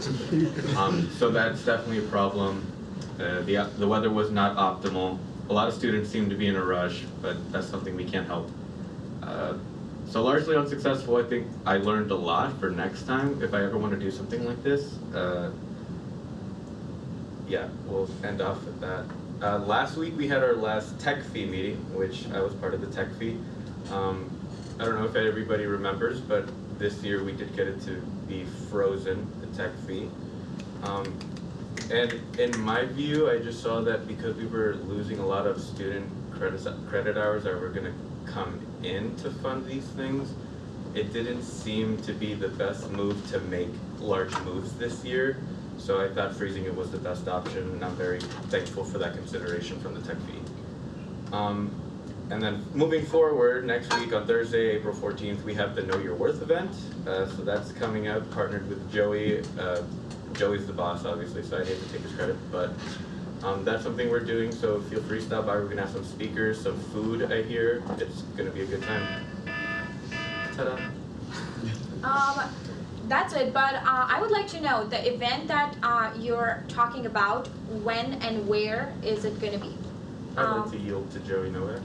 I was actually going to talk about this in my announcement later, but the event that we are putting on, it is called a Know Your Worth event. It is in accordance with our platform this year of compensating student leaders and really trying to give a lot more attention to making sure that they're not being taken advantage of and that people are able to properly know their worth. It's going to be April 14th. It's going to be right over on the other side of that wall, 25345. It is going to be April 14th, 4 to 6 p.m. We have a bunch of cool guest speakers. We've got 2 guest speakers coming from the Career Development Center, as well as some people may know Bika Russell from Residential Life, who's the program advisor for student leadership over there. She's coming in to speak. We are looking at getting catering and food. I still need to talk to these fine folks about that, and I was going to talk to them about that on Friday. But if that may be something that we are able to swing, hopefully it is. But it's going to be a lot of fun. We are also going to have a lot of activities and games outside of our guest speakers. Awesome, thank you. Do we have any further questions for our senator today? Any questions? Any questions? Thank you, Senator Pena. that concludes the senator reports. Moving on to vacancies, we have resumed our vacancy elections. We did have one candidate application from back in February, but unfortunately we do not have any further communication with that candidate. We didn't receive any response, but if you have any senators who are going to be new next year, because I've seen some of the new senators who are running for next year, just encourage them to maybe like come join Senate meetings.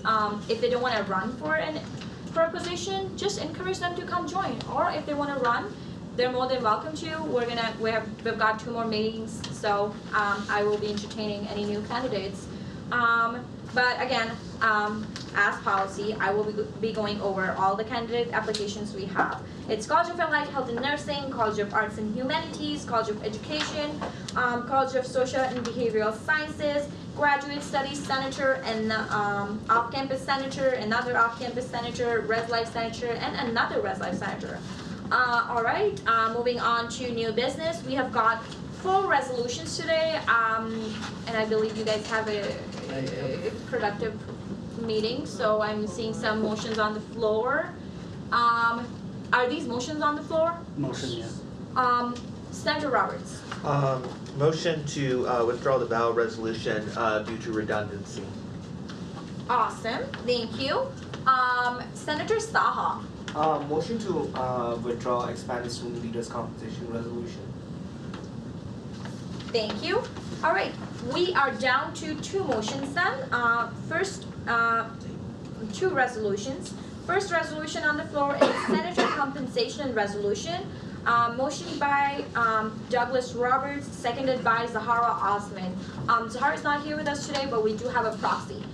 So I will have Senator Roberts, would you like to talk on your motion? Yes.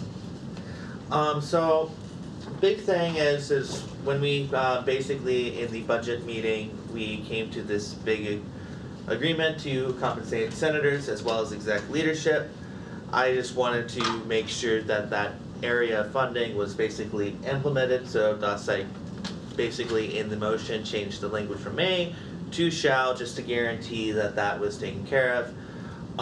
So that was the big thing. I also, in the committee, we discussed also as a friendly amendment adding the exec leadership in there. I am happily accepting that once that when that amendment comes up.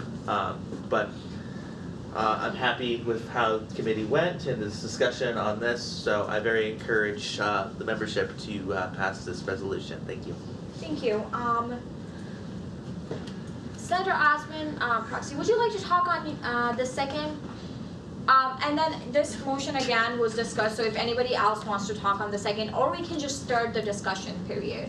Just to keep the discipline of the motion, I would just second what Senator Roberts says. Thank you. And then I'm opening the floor for discussion. Do I have a motion on the floor? Vice President Sorensen? I'd like to motion for a 45-second recess so I can talk to Emmy about what part of the bylaws our amendment is coming from. All right, do I have a second? Second. Do I have a dissent? Any dissent? Any dissent? All right, we have a 45 seconds recess. This is this Saturday.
Awesome.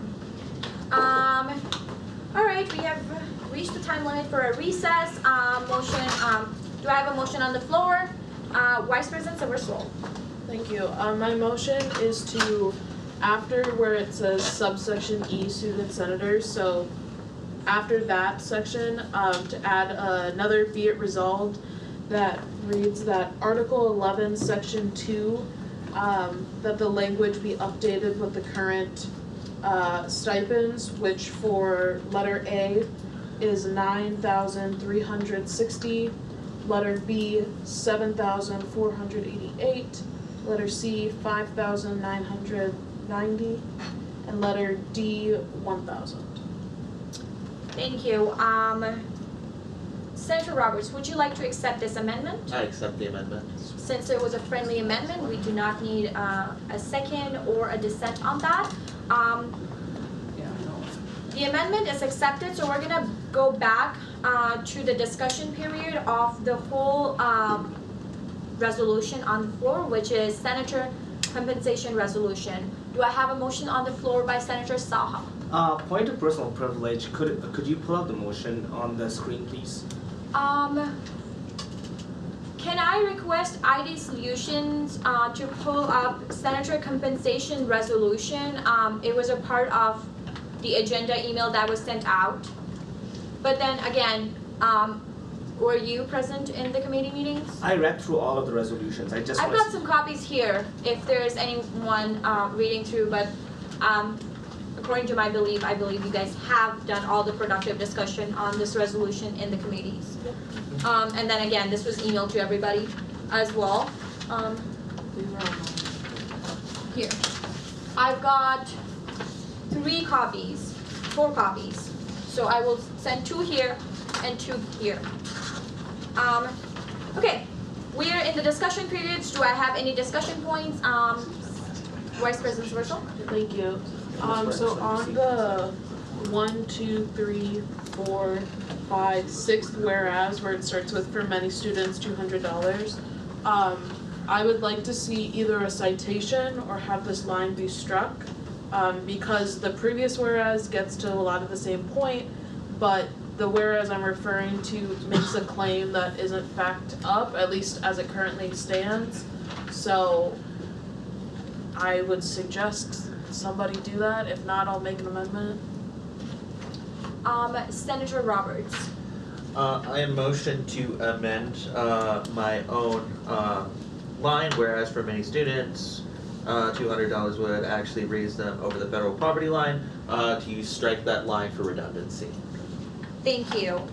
All right, since it was you yourself making this change, we're not gonna do any amendments or asking any seconds.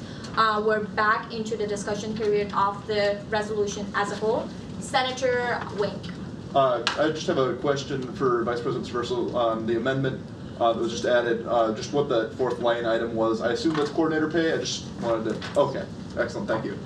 Okay, and then ID Solutions, we don't need to share that anymore, I believe. We've got the copies, thank you. Do I have any further discussion points? Senator Roberts. Just gonna call the question. Awesome, do I have a second? Second. Do I have a dissent? Dissent? Dissent? No dissent? We're gonna be voting for the resolution. All in favor, raise your hands now.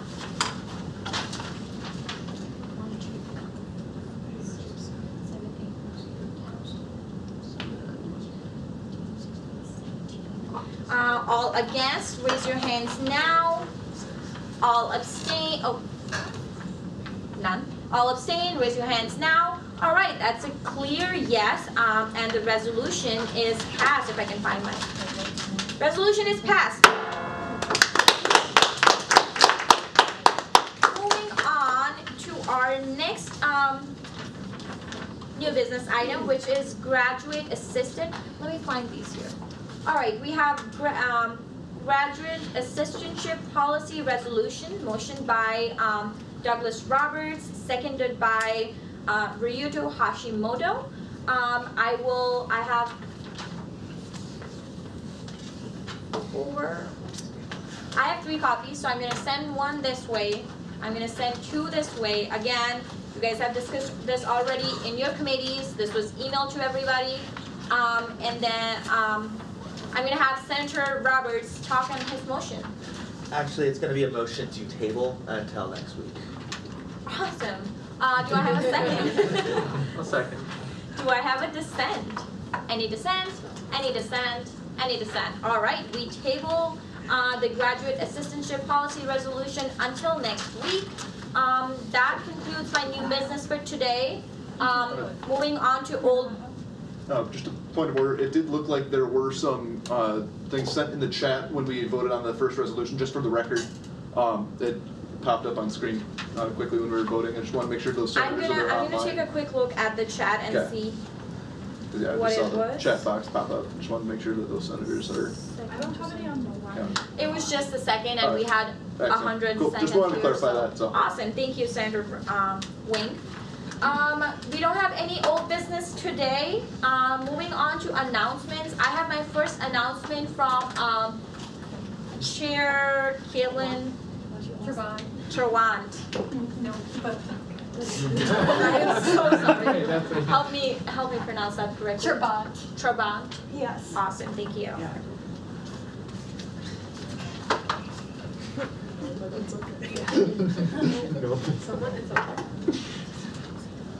All right, so starting off, we have some official business with previous hearing I have had with Senator Saha. We had our hearing officially on March 21st, and so part of my ruling really goes to, part of my ruling really is affected by the amount of willingness that I see within a senator to grow and learn and communicate. That is really, again, what I want. I cannot stress that enough. And so I definitely saw that from Senator Saha. And so I decided to deviate away from the more official censure in which I would publicly condemn someone for their actions, and rather I'm going to open the floor for Senator Saha so that they can speak on their own and apologize and take responsibility for their own actions rather than me doing it for them. Just some data that I have. When the meeting was called, we were very concerned by this person's attendance. They did have some excused absences due to COVID. However, their attendance was at 33%. However, since then, it has been raised up to 50%. So I definitely see that Senator Saha is trying his hardest to, remedy this situation. So now I'll turn the floor over to Senator Saha so he can give his official apology. Thank you. Senator Saha. Senator Saha, is there anything you would like to share or get shared online? No, I have my thing. Perfect. But I will say I will not be taking questions after this or comments. And if you need any questions, you can meet me in my office hours between 12 to 2 on Mondays and student activities. All right, and then I would just like to tell you that there's no time limit for this, so you can start. Yes, before I start, I do want to say that what I'm going to say doesn't reflect on majority of the Senate members. So I do want to give that a caution and a heads up. So I'm going to start by reading this. Do you have questions? No, just announcements. Okay. There's no question. Senator Saha, can you please use the mic so that everyone on Zoom can hear you? Yes. Can you hear me better? Can you just maybe Okay. put it closer to your mouth or take it out? Okay, this is kind of hard for me to say starting up. So. Senator Saha, it's off. The mic is off. Can you please turn it on? It's probably dead. Oh, okay. ID Solutions, do we have an extra mic?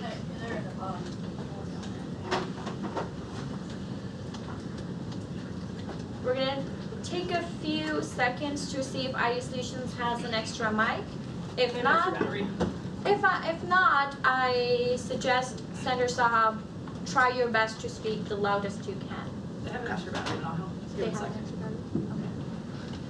battery? Okay, they have an extra battery.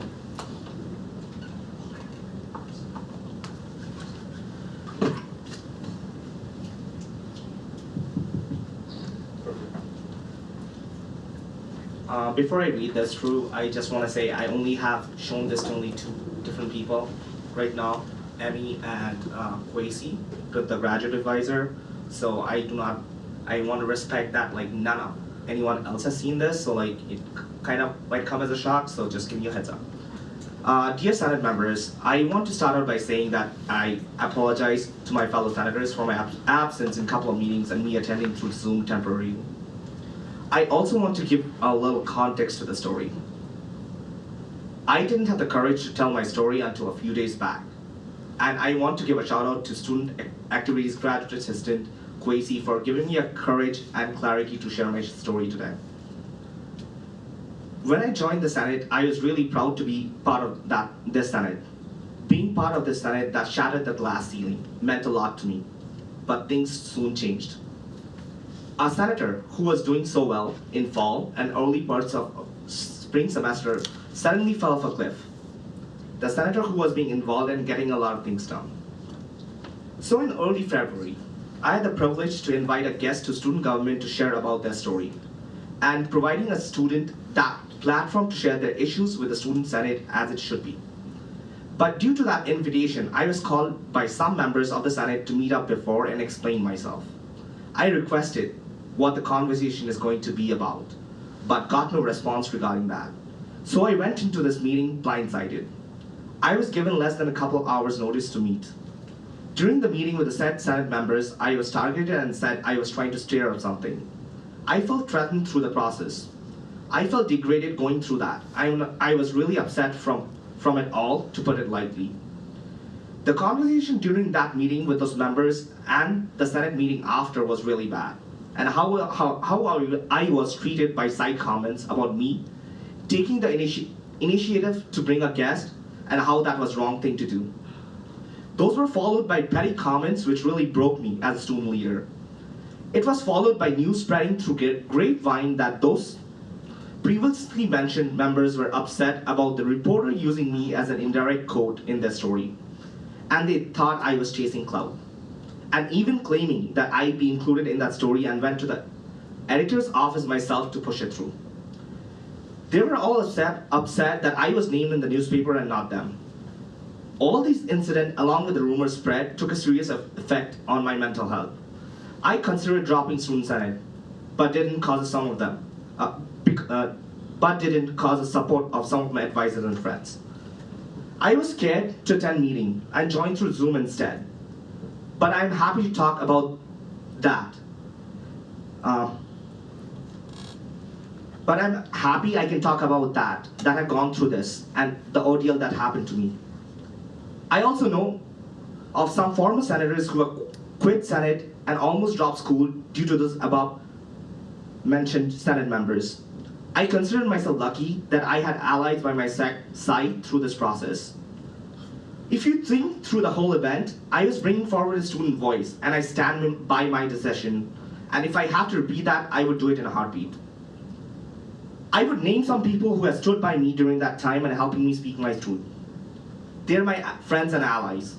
They are Lauren Wojak, Joshua Polishewski, Emma Gabbers, Jack Wheeler, some senators who I'm not going to name for I fear they might be persecuted for it. Andrew Chaney, Megan Mylan, and someone who really helped me here by letting me speak my story today was Kwesi. I want to again sincerely apologize about my absence, and this sort of gives you a context for my absence. I hope that the Senate members understand my precarious situation. I also want to say to those Senate members that did this to me is that you know who you are, and history has its eyes on you. Thank you, Senator Saha, for sharing your story today. Just a response to that, I'm just going to say that I'm sorry that that happened to you, but Senate is a fair opportunity for each and every one of you. And if you experience something like that, then I'm here for you, and it's a part of my job description. Bring it up to me, and I will do my absolute best to resolve this problem with you.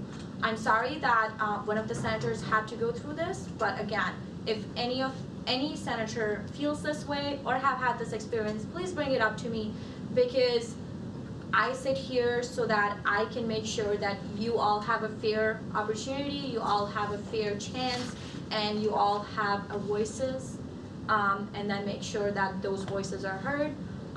Again, I'm sorry for the experience, but I encourage all of you to reach out to me, and so that we can talk through this. I will be checking in with all the senators in the upcoming week.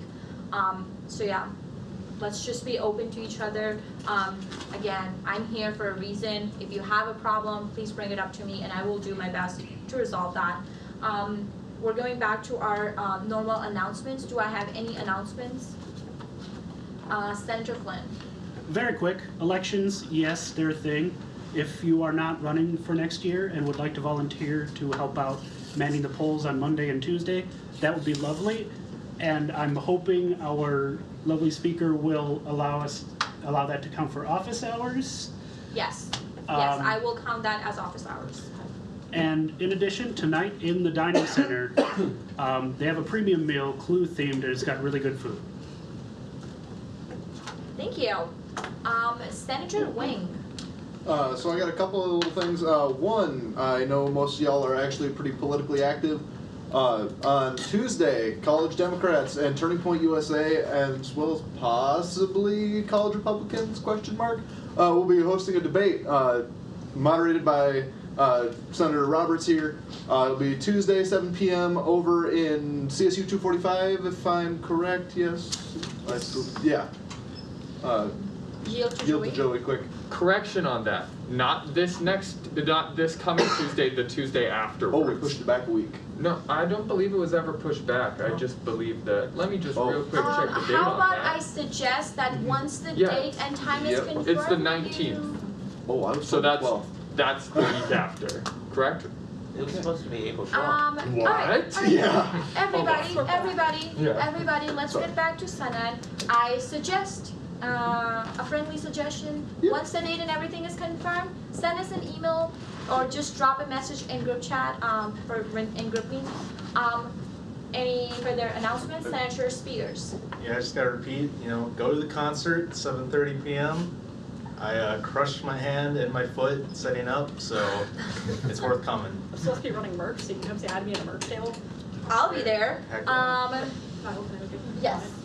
Just to provide some context as to the note Senator Saha shared, as was mentioned, there were only 2 people who saw this letter beforehand, but the reason that I did want to let it go through to speak on that is because it really, think about the way that the words that folks have said would impact those around you and their experiences. I've been fortunate to work closely with some students, but I have also seen kind of the dark side of what it is to be in a visible leadership role where folks are coming at it from all sides without those conversations, those direct conversations being had. So figured rather than having it just come from me, because obviously I'm the advisor, I'm removed, I haven't been in college for almost 10 years, that it would be hearing from a peer and from an alternate perspective. That's where some rationale would come from. So just be very mindful of where the things that we're saying and what those impacts are. Yeah. Thank you. Do I have any further announcements? Senator Nowak. All right, so I do have one thing. I'm also going to try to keep this quick. We were asked to participate in the Night of Maverick Mayhem. We were asked to run an area for arts and crafts. It's going to be very easy, going to be very simple. Student events team is giving us some stuff. It's going to be in the Lincoln Lounge, everybody's favorite location. And I just need a couple of people who are willing to sign up and help out with that, because it is very possible that I will not be able to be there. So I need some friends. So I'm just going to send this sign-up sheet around, and with the grace of our wonderful speaker, could this potentially count for office hours? Tell me again what the idea behind that is. So we were asked by student events team, specifically Hunter Sutherland Whitmore, to participate in the Night of the Maverick Mayhem event. And then after conversations with Rihanna and Kara, it was like, we'll go ahead and say yes to that and we'll approve of that. And they basically just asked us to run an arts and crafts stand to help with the general event overall while representing student government. Awesome. Since we're representing student government on this event, I will go ahead and give all of you all office hours for doing this.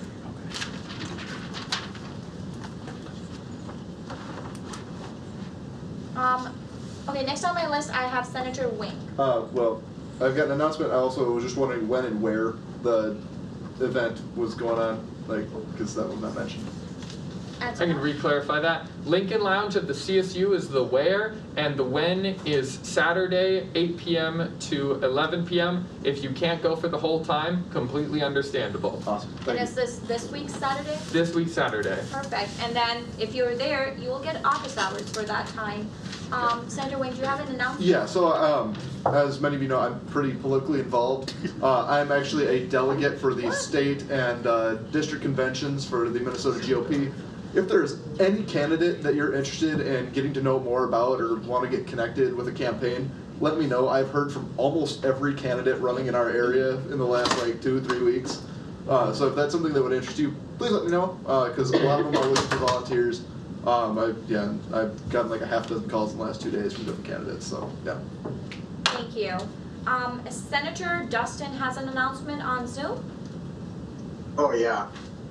So I just wanted to announce that there is an African Week event coming up like this Saturday, and it's going to be like in the CSU boardrooms.